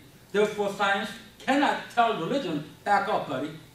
What you tell people affects how we do religion. So we do have to get in there and see whether God's word also has something to say about the creation of the universe. For Gould, the aim of science is to document the objective character of the natural world with concrete data and objective facts. Aim and facts are two keys. Science wants to know. That's what scientists, they want to know. We want to know. But religion, they want to what? They want to what? What's the verb? They want to believe. But religion, for him, is based on subjective experiences, which its followers believe, thus making it unfit to adequately analyze the phenomena of the universe. So, we want to know, you people in religion, you want to believe. So, multiverse. Do we know for fact? You believe. Did you observe it? Dawkins? No. Have you seen it? No. But it's theory, right? You believe. Yes. You know John Nash, you ever seen that Beautiful Mind? Brilliant Mind? Yeah. Did I tell you about this story? That John Nash and Jennifer Connelly, the wife, he's a massive, he's an economist, right, at MIT. And so he wanted to marry her, but then he needs evidence, right? So, I need evidence, I need proof. And so Jennifer Connelly, how big is the universe? Infinite, large, how do you know? Well, all the data indicates it. Have you seen it? No. How do you know? Well, I guess I believe. Same thing with love. You believe. You never seen this movie? Beautiful Mind? Yeah. And I caught that. That's right. I don't know whether that actually took place, but these are real people. And John Nash had to say that, I guess I believe. And love is like that. You believe. Anyway, I don't get the romantic side of it. All I'm saying, you know what? Yes, we believe, right? Doubting, you believe too. Just admit it. You began with belief, and you build your case on that. Don't say that you know. You don't know. Obviously, non-believers in the pursuit of knowing the natural world do not want anything to do with faith, what the Bible espouses, because to them it is thoroughly untrustworthy. Non-believers and untrustworthy. They don't want to hear this. Okay, as said before, there are believers who do not want to mix religion with reason. Now I just told you what the atheists are saying. No, let's not mix it together or separate the realm. Now what Christians are saying, tantamount to the same thing as some atheists are saying, separation. Okay, similar to the stand taken by many non-believers, because that is akin to depending on man instead of God. That's their reasoning. Okay? First, there are those, likely of Calvinistic variety, who might object to utilizing human reason in Christian apologetics on account of the doctrine of total depravity. There are some who do that. You know how that goes, right? We're totally, utterly depraved. Nothing good lives in us. I believe that, but what does that really cover? You know what? Make it simple. It only means that no matter what you do, you cannot save yourself. What more do you want to say? Ashka Schindler did something good. You're going to say that was bad? He saved 1,000 Jews. That was good. And he wasn't a Christian. That was good. He was capable of doing something good at that point in time. But none that we do can save us. You got a problem with that? I don't. In regard to this doctrine, the esteemed Reformed theologian Louis Burkhardt from Holland stated the following. The generally prevailing view among the reformers was that as a result of the fall, man is totally depraved, incapable of doing any spiritual good. Now see, any spiritual good, I like that. That means, you know, saving yourself. But then sometimes they just take out the spiritual, any good. Any good. So you have to somehow, you know, he did the right motive. Schindler, I don't know what motive he had, but at the end it was all about saving Jews. Okay? He may have other motives at first, but at the end, you know, and he wasn't particularly a moral guy, womanizer, boozer. He died penniless. But he did something good, though. That alone did not make him a safe person. And therefore, also, unable to make the least advance toward this recovery. Luther and Calvin expressed themselves strongly on this point. I agree 100%. But when you apply this to every other thing, then they cannot do anything right. They're all wrong. They cannot know anything about God. I prove you wrong. Even the Bible presents some people who are not inspired, whose writing made it into the Bible. What does that mean? I hope I get to that point today. Thus, it can be reasoned that the data drawn solely from human observation and reasoning cannot be trusted since they are somehow tainted by sin's biases. Obviously, wrong data would lead to an erroneous conclusion.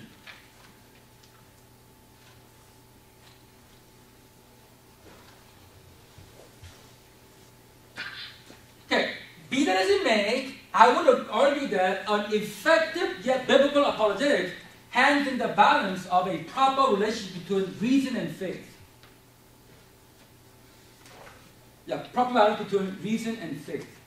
That when I say reason, I'm talking about that which is observable, okay, in the world without having the aid of inspiration of the Holy Spirit. You may have some kind of help, but it's not inspiration. Because if it is inspiration, then it will be the faith, the reason, the Bible, the revelation. So can I know some truth about God without being inspired? Oh, humanism, liberalism. No, it's not. If you don't think right about this, then you won't study science. You won't study social science. You won't study anything but the Bible. You should study the Bible first. But consider how one Mexican pastor dealt with this potential conflict. Now, I was there. I went to announce my course systematic theology, comparative systematic theologies, with this group of pastors. The young guy chose to address his colleagues at their monthly district meeting, September 2006. He declared, roughly translated from Spanish, this is what he said. Plato, Aristotle, Galileo, and all other Greek philosophers, that's his word, that was Italian, represents the deceptive spirit of men. Thus, those of us who want to study courses such as hermeneutics and apologetics have the same deceptive spirit because these depend on human reason rather than the Spirit of God. And like, right next to him, I was going to go up and that was my course. He didn't know me. He would never come to my class. I went up there and said, "Sir, you're right. You're right. You know what? I've done some studying, but if my study caused me to depend on my knowledge, then God is better not studying. You're right." So I repented today. How many times have I depended on my knowledge? Well, that I have, then God. You're right. But you don't mean don't study at all, right? Because that's unbiblical. Hermano, te equivocaste! But I gave him kudos. I repented because I want to take something out of this. You're right. Yeah, I did depend on my knowledge. How do I know? Instead of praying, I study more. That's good. A clear example of depending on knowledge. You pray for it. I mean, you pray more, and then you study. I would do it. You know, PowerPoint, I pray, and then I before the PowerPoint. Because once I do this, there's no end. I made 300 PowerPoints for Turkey presentation. 20 hours it took me. Because I have a system now. 30. Why? My wife go with me, so after I teach, I want to go play. Last time I went to Turkey, I never slept because I was making PowerPoint there. So this time, my wife would be mad at me. I'm preparing PowerPoint. You know, so we're going to go out and play. So I got everything done. I got my teaching PowerPoint. I'm just going to pray now before I teach, and then afterward, I'm going to go play. Okay, 25th anniversary now. Okay, what do you think? What do you think? Does it seem like he was trying to strike a fine balance between human reason and divine revelation? No, he wasn't. No, I did not think so. As far as I know, he was not a Calvinist. But according to other pastors who knew him, they told me he's a neo-Pentecostal. Not a Calvinist. Calvinists do not like Pentecostalism. But they make the same road, though. What is neo-Pentecostalism? At least in the Mexican context, that movement eschews rather thoroughly that which is of men. Including, now this guy, I found out this is what happened. He took this instrument and he learned to play this horn, Jewish trumpet, including taking lessons to learn how to blow shofar, a horn used in Jewish religious purposes, which this pastor claimed to have learned by the Spirit to play in the worship service. He never took a lesson. Somehow taking a lesson is depending on human. So he learned it by the Spirit. You know a guy in Vietnam who translates for me, pastor? How do you learn English? Spirit taught me. What?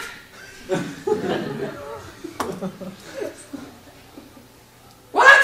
Well, I read a couple books about Spirit taught me. Yeah, okay. All right, so, except him, most of us, we need to, Jeremy Lin, he had to practice a lot to be that good.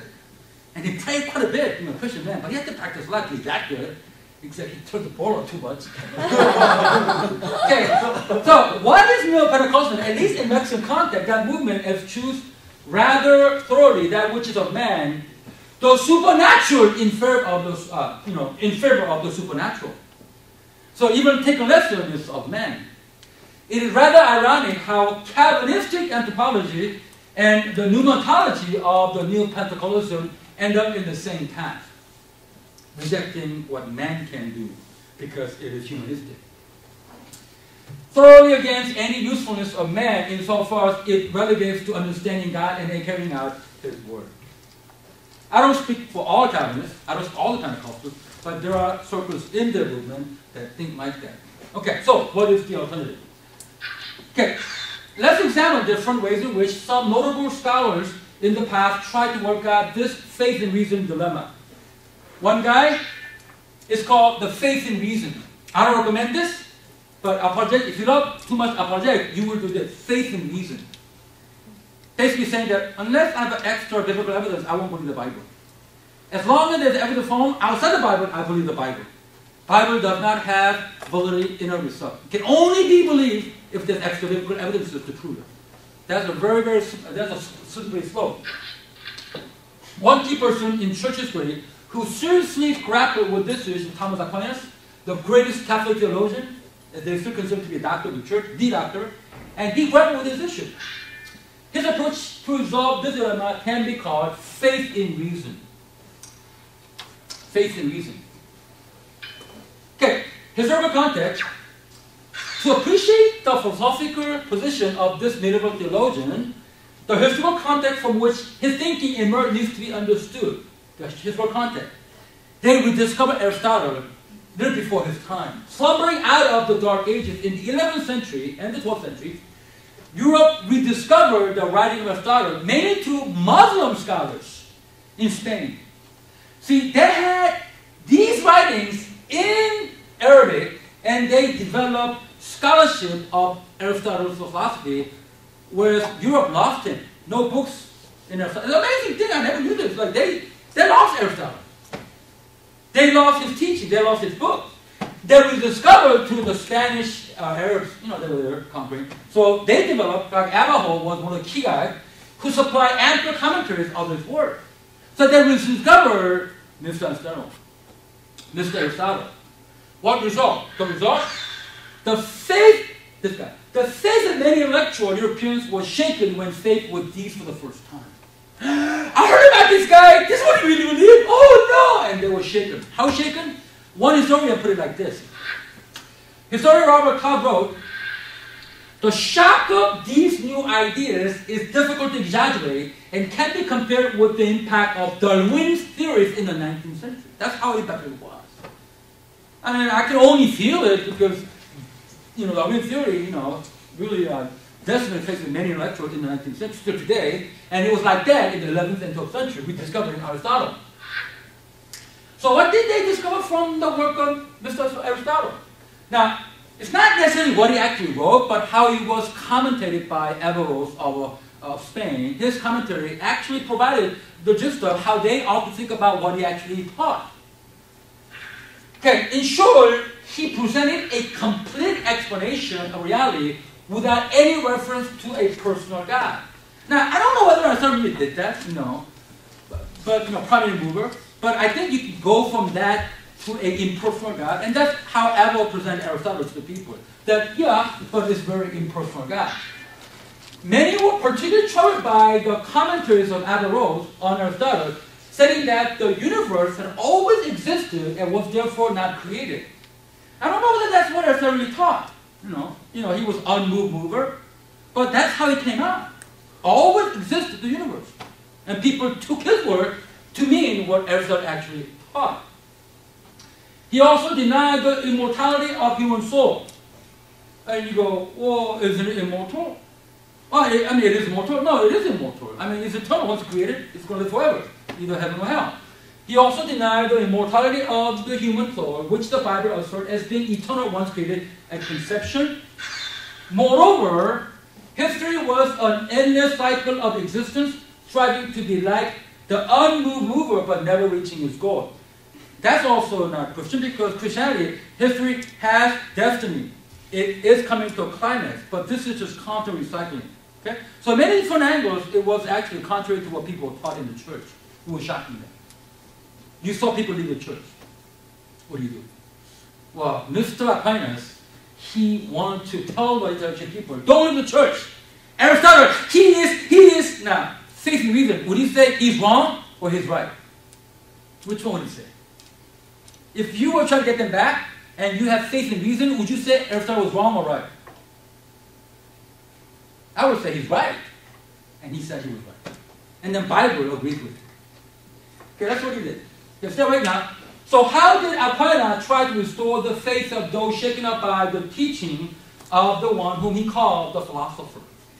That's what he did. In a nutshell, he tried to harmonize the Christian belief with the teaching of Aristotle, not seeing any contradiction between the two. No contradiction. Aristotle saw everything perfectly. His observation, was it inspired, Aristotle? He was not inspired. He was smart, he had the tools, he observed. His observation was tantamount or equal to the revelation of God. That's what he did. That's called faith in reason. In Summa Contra Gentiles, or Gentile, Aquinas wrote the following. Although the truth of the Christian faith, which we have discussed, surpasses the capacity of the reason, okay, that's good. Nevertheless, that truth that the human reason is naturally endowed to know cannot be opposed to the truth of the Christian faith. Okay, I'm not going to finish this. It does oppose, but not all the time. That's it. It does oppose for the larger part, but not every single time. Okay, for that with which the human reason is naturally endowed is clearly most true, he says. So much so that it is impossible for us to think of such truth as false. Now, he's going way overboard on this. Aristotle, he just knew everything so perfectly. And Bible agrees with it. Revelation and reason, there are no conflicts whatsoever. What do these statements reveal? Accepting Aristotle as a guide in reason and scripture as the rule of faith, Aquinas believed that there is a meaningful relationship between the two. Yeah, there is a meaningful relationship between the two, but not as a co-equal. Revelation supplements but never contradicts reason. Yeah, Revelation supplements? How about that? Reason supplements Revelation, and reason in entirety can contradict Revelation. You pick and choose. You pick and choose. That's why I could use doctrine in a positive way, because he said a lot of good things. Then I agree with him. No, I pick and choose. Nothing wrong with that. I'm not saying I could not say anything right. He saw a lot of things right. But there are things that he did not see clearly. So I'm saying that this is not a very good statement. Revelation is not a supplement to reason. Reason can be a supplement to revelation, but not all reasons are alike. Some are badly flawed. To produce this synthesis, Aquinas seems to have relied on two methods. One, a selective reading of Aristotle to complement what the scripture says about any given issue. This, I wholeheartedly agree, you should do that. Two, a forced attempt to reconcile that which is not reconcilable between reason and revelation. Now, you know what? I'm going to skip examples. I'm going to give you a text through email, so read that. So this one, I think we should do that. Paul does it. This one, I don't think we should do that. So I'm going to skip the next few ones. Okay.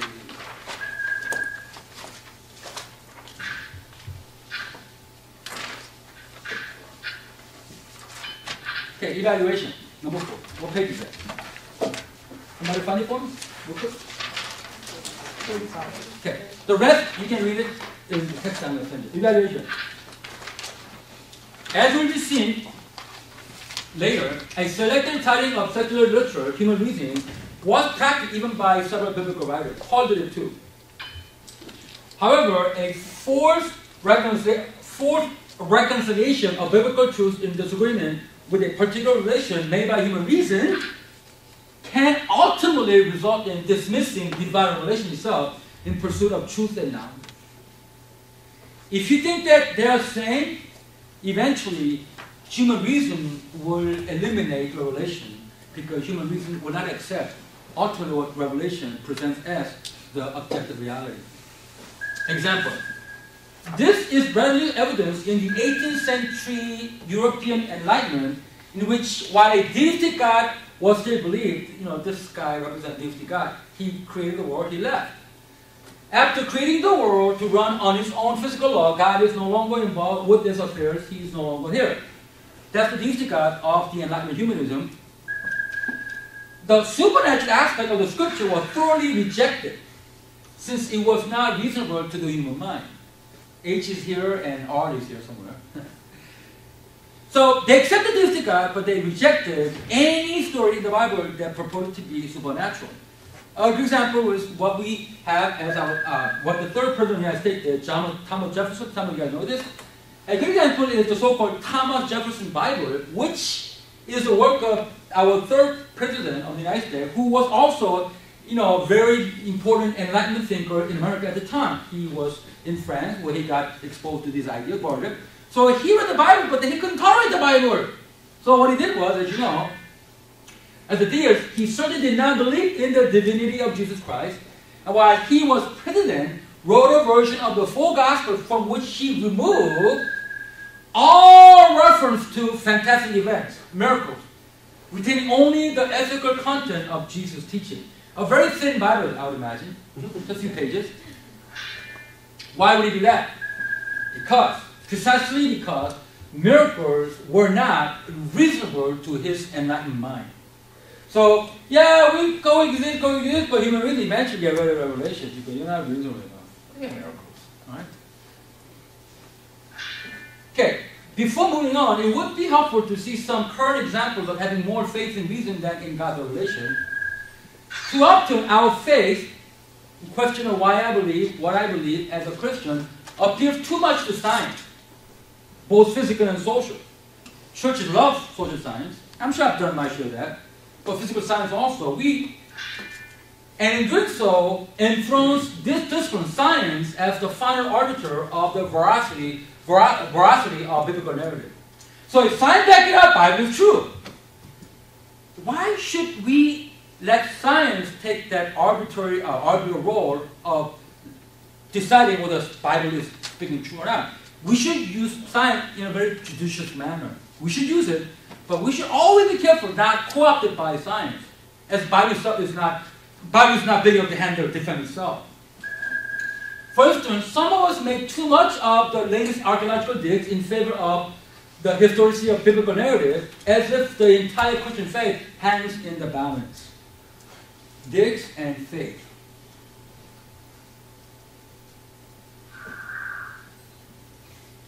For others, proving scientific inadequacy of the evolution theory, which no doubt needs to be addressed at some point, and I think I've done that, or harmonizing the liberal understanding of the first chapters of Genesis, young earth, with scientific evidence is an obsession that fuels their faith.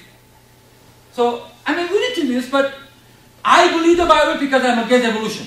We shouldn't do that. Okay? I'm against evolution, that's one thing, but I believe that God created us because the Bible teaches that. However uncouth that may sound to the intellectual liberals. So we should not define our faith by what we're against, but we define it by what the Bible says, what God did. Okay?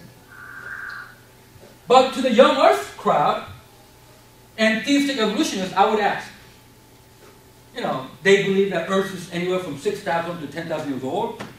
I would say, can we really appeal to science when, according to Genesis 1:16, sun was created on the fourth day? That is, after the earth had already been created and the land produced vegetation. How are you going to make that scientifically plausible?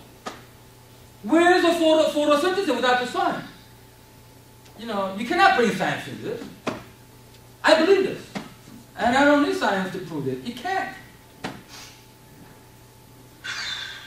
Proving that human reason, given that of an atheist, sometimes has merit. First of all, Kai Kirsten, he's the old atheist. He used to debate people like J.P. Morgan.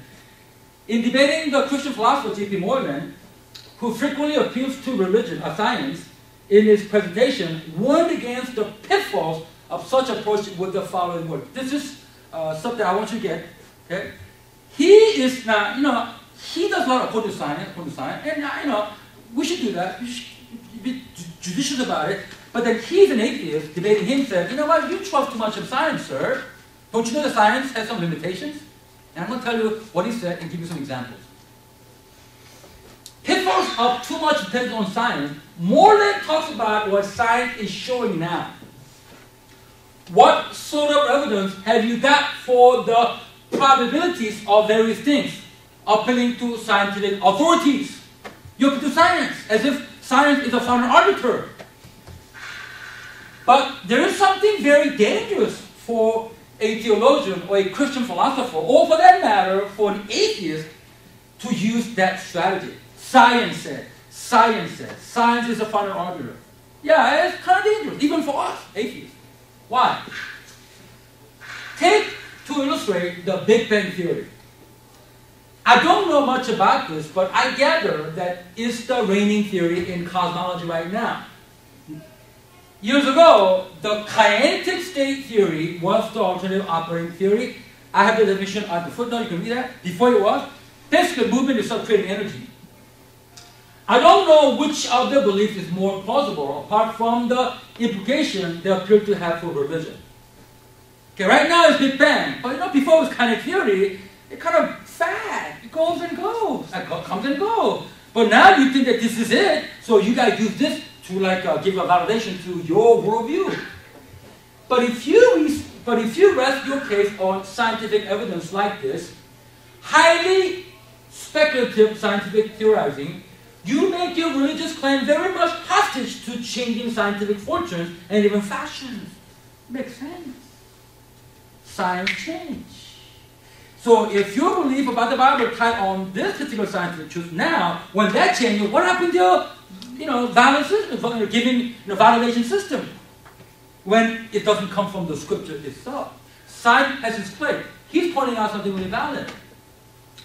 A quick comment here. What Keelson points out here is an inherent danger of having too much faith in reason, becoming a type of crutch. Unless science backs me up, then I can't really trust the Bible, kind of thing. Science can be helpful, but know that science has limitations. Let's get to that right now. I want to get to that before I end this. This is a very critical point for me. But that is risky business, he says. Scientific facts come and go like this machine. And the speculative fringes of science are very much subject to change. Subject to change.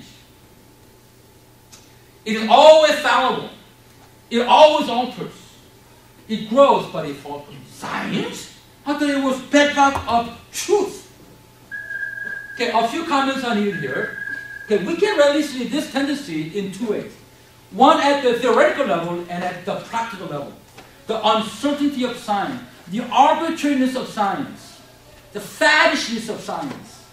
It is moving rock. It is rock, but it's moving. Regarding the uncertainty of science at the theoretical level, Thomas Good, you heard the phrase paradigm shift?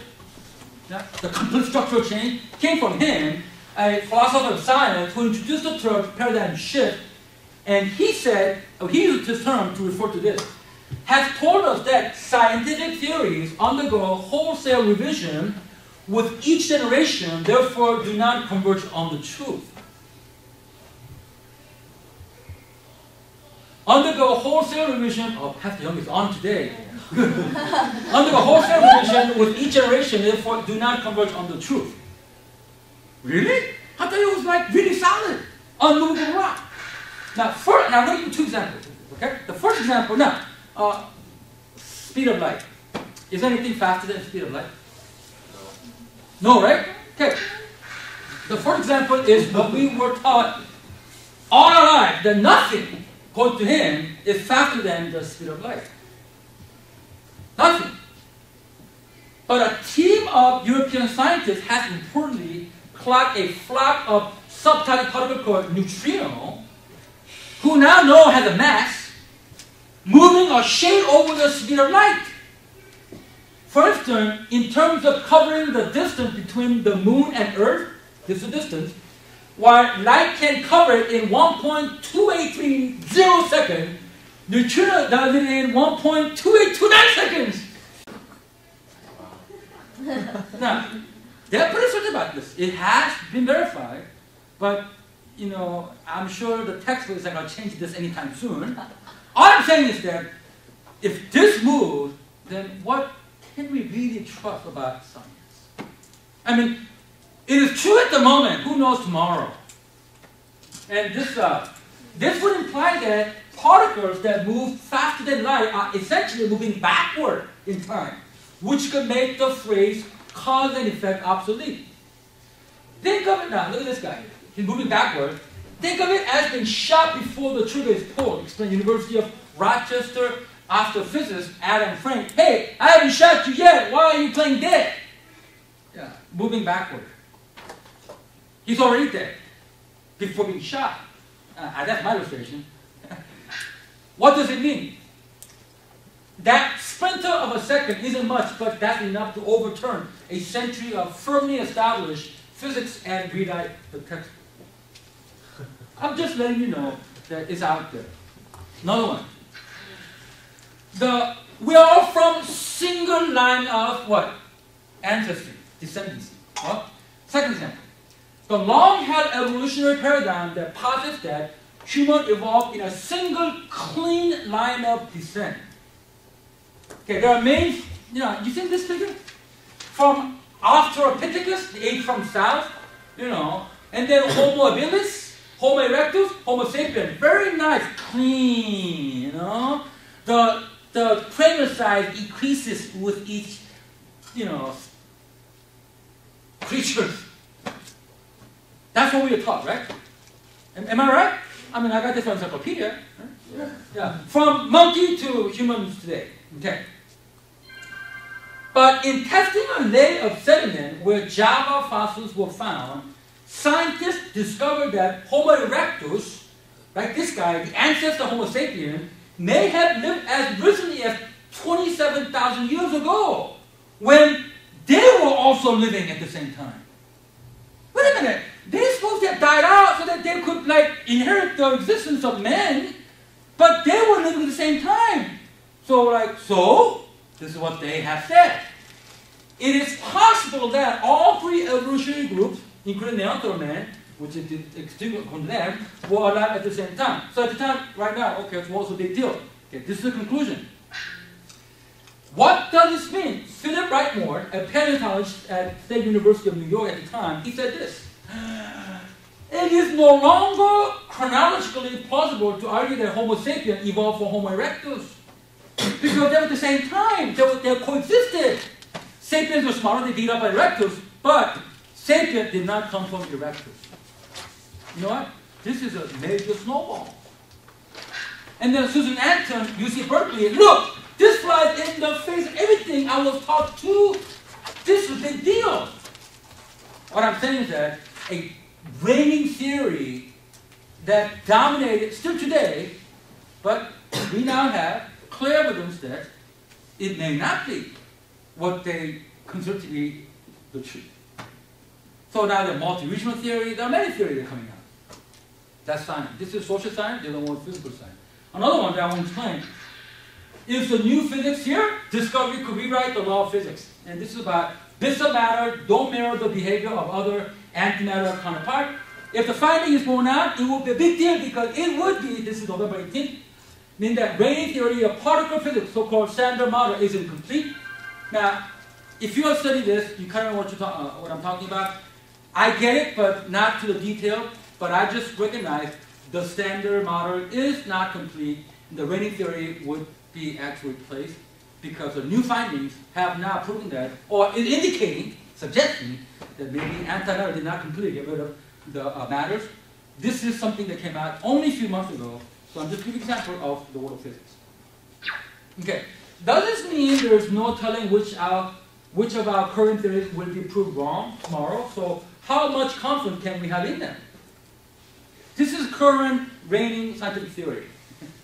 Not much of a theory. I mean, we have to, you know what? Scientists hate vacuum. You got to have some theory. They will not say, we don't know. We'll keep this along. No, we're kind of questioning it, but unless we have a replacement, we just keep this. That's how scientific realm goes. The new atheist Harris, having raised that question in his book, said that one can still trust science since it is based on a firm footing. Obviously, old atheist Kilson did not see it that way. Harris is champion of science, but obviously Kilson did not see it that way. And I'm with him on that one. But we do utilize science, but with caution. We don't want a Trojan horse. Oh, gift! And then at night, enemies come out. Now, we can see the uncertainty. The first of all, the theoretical level, this is a practical level. We see the uncertainty of science in a practical matter involving scientific experiment performed on laboratory animals. How many have done this? Well, you know as well as I do, there is no set model how to do this. You want to put this effect, then you jack it up, right? As if we do that every day. To see the harmful effects of certain chemicals used in things consumed by humans, for example, typically the result that the experimenter hoped to find depends on the level of dosage injected into the animals. A lot, for example, a lot. I don't know how to say in English, but this is to make the apple, shiny. Okay. In 1989, for instance, the large scale 1989, chemical was the result of an experiment where the rats were injected with a daily dosage of Allah found in 1,000 apples. I think that would create the effect. It did. A similar experiment on the effect of saccharin had the rats injected with a daily dosage found in hundreds of Diet Coke cans. Yeah. So, why 1,000? Well, we want to see effect. Well, that's very creative. I understand why they do that, but you see why one day is good, next day is bad. You can never trust study on food. Coffee is bad. Coffee is good. Wine is good. Wine is bad. Cholesterol is bad. Oh, there's good cholesterol. I mean, you really cannot trust one or the other. Everything is with modicum, right?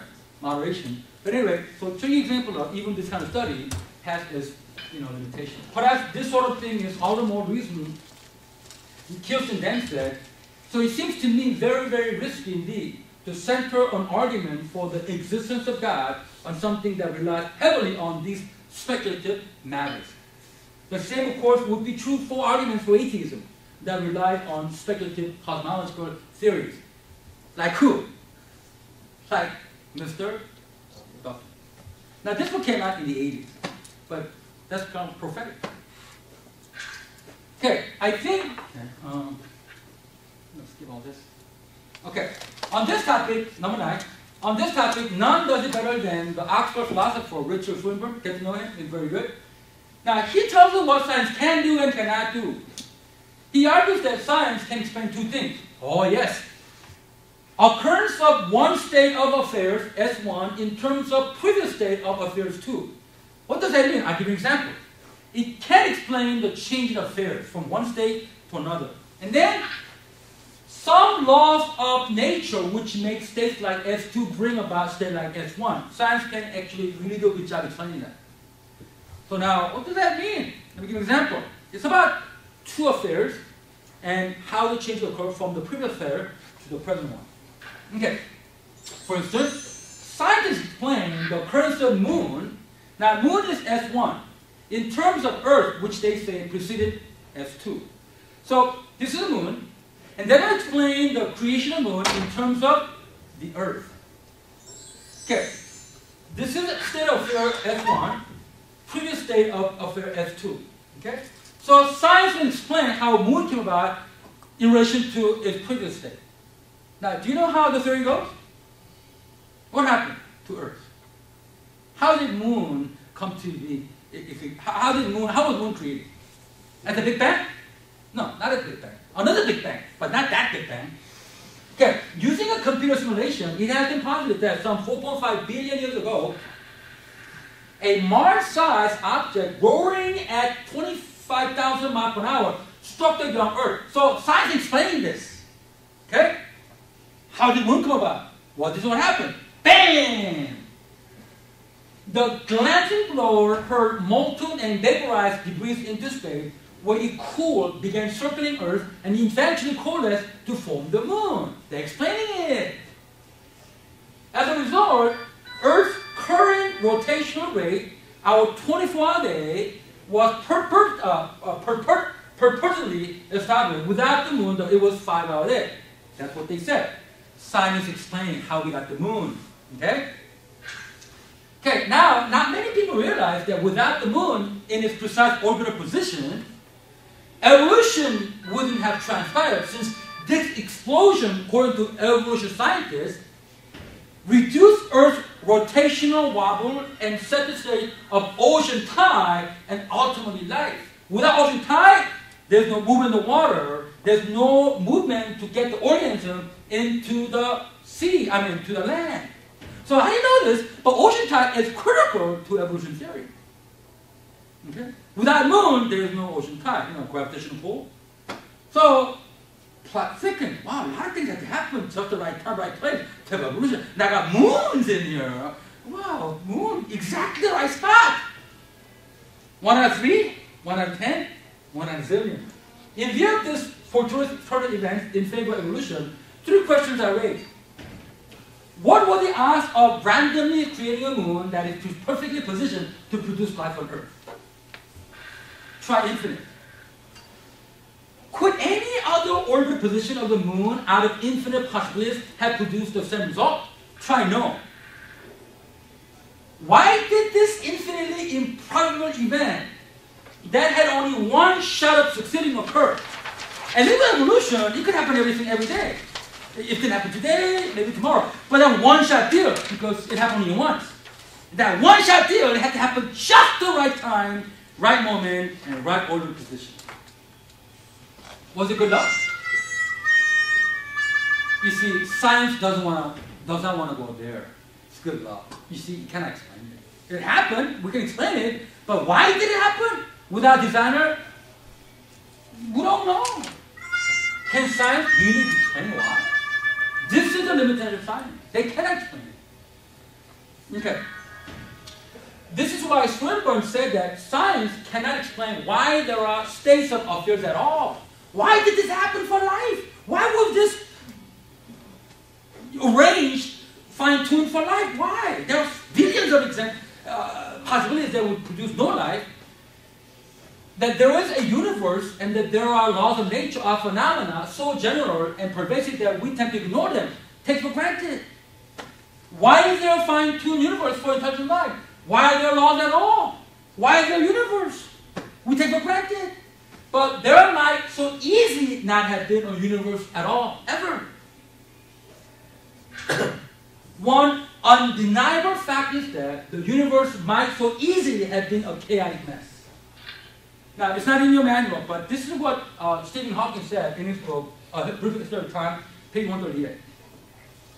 Why did the universe start out with so nearly the critical rate of expansion that separates models that we collect from those that go on expanding forever, that even now, 10,000 million years later, it is still expanding at nearly the critical rate? Why? If the rate of expansion 1 second after the Big Bang had been smaller by even 1 part in 100,000 million, the universe would have recollapsed before it ever reached its present size. How to explain it? Good luck? Science cannot explain it. This is what Hawking said. That there is an orderly universe is something very striking, yet beyond the capacity of science to ever explain. I know this is, Swinburne said this, not Hawking. Hawking said this. It would be very difficult to explain why the universe should have begun in just this way, except as an act of God who intended to create things like us. Now, I know Hawking changed his mind here and there. I think last time he said about this, well, I see a world without needing a designer. Oh, God. You know, that was the last time he said it. But this was in his book. So take with a grain of salt. He changed his mind. Well, this makes sense to me. How do you explain that? Paul Davies, mathematical physicist, author of The Mind of God, agnostic, maybe deistic guy, a deistic guy. It looks like somebody made the universe. I don't think it was made, but it sure looks that way. Very important mathematician from Australia, or I think New Zealand, all those countries. In other words, human reason and observation are capable of everything, are capable of explaining many things, but not everything. Can you end this up for me? You know what? I got so much tomorrow, but I'm going to have you, please do me a favor. You need to read the section on reasonable faith. That's where I talk about how Paul cited from non-inspired sources that made it to the Bible. At least 3 verses. And what is the ramification of this? Also, a pitfall of such thinking. If you then think that everything they wrote is inspirational or true, that's also a pitfall. Okay? So I want you to read that, but I don't have time. Yeah, I need an hour to cover that. That's the evaluation. That's for GCC. That's for me. I want to know certain things too. So would you take some time to fill that out for me? Okay, the second dilemma is faith, reason. So I cannot do that. So, but I will send all the text from the airport tomorrow from Turkey. So please read it. How many will read it? Because I feel like if I don't cover it, then I really didn't cover it. So that's the key part, and I knew that I was going to run out of time today. So could you fill it up? While you fill it out, if you have any questions, you can ask me.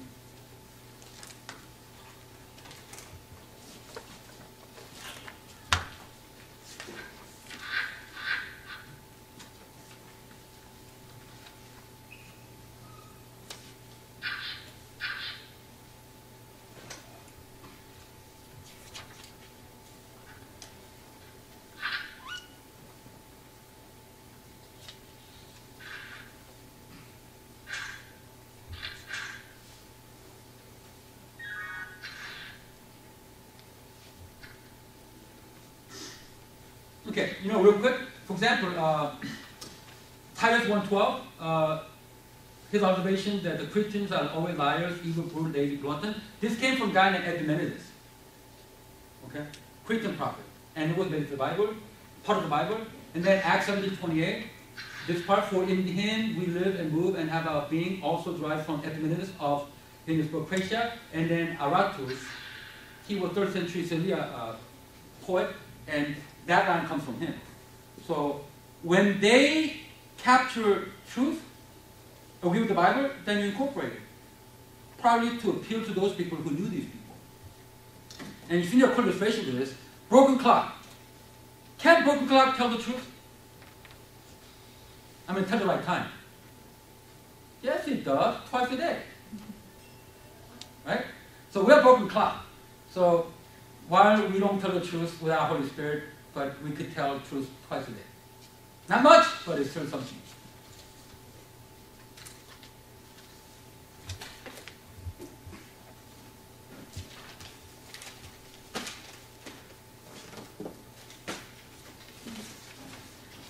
This is why I like Pastor Young.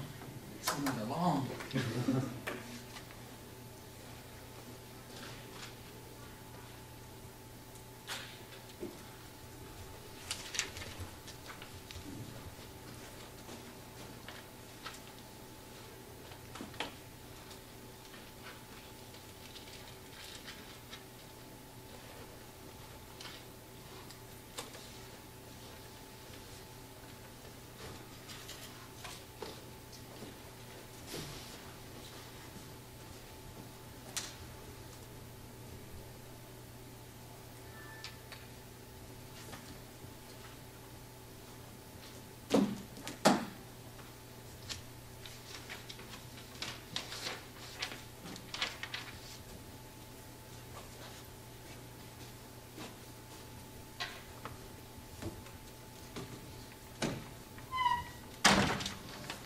Yeah, come on in. We're done. Oh.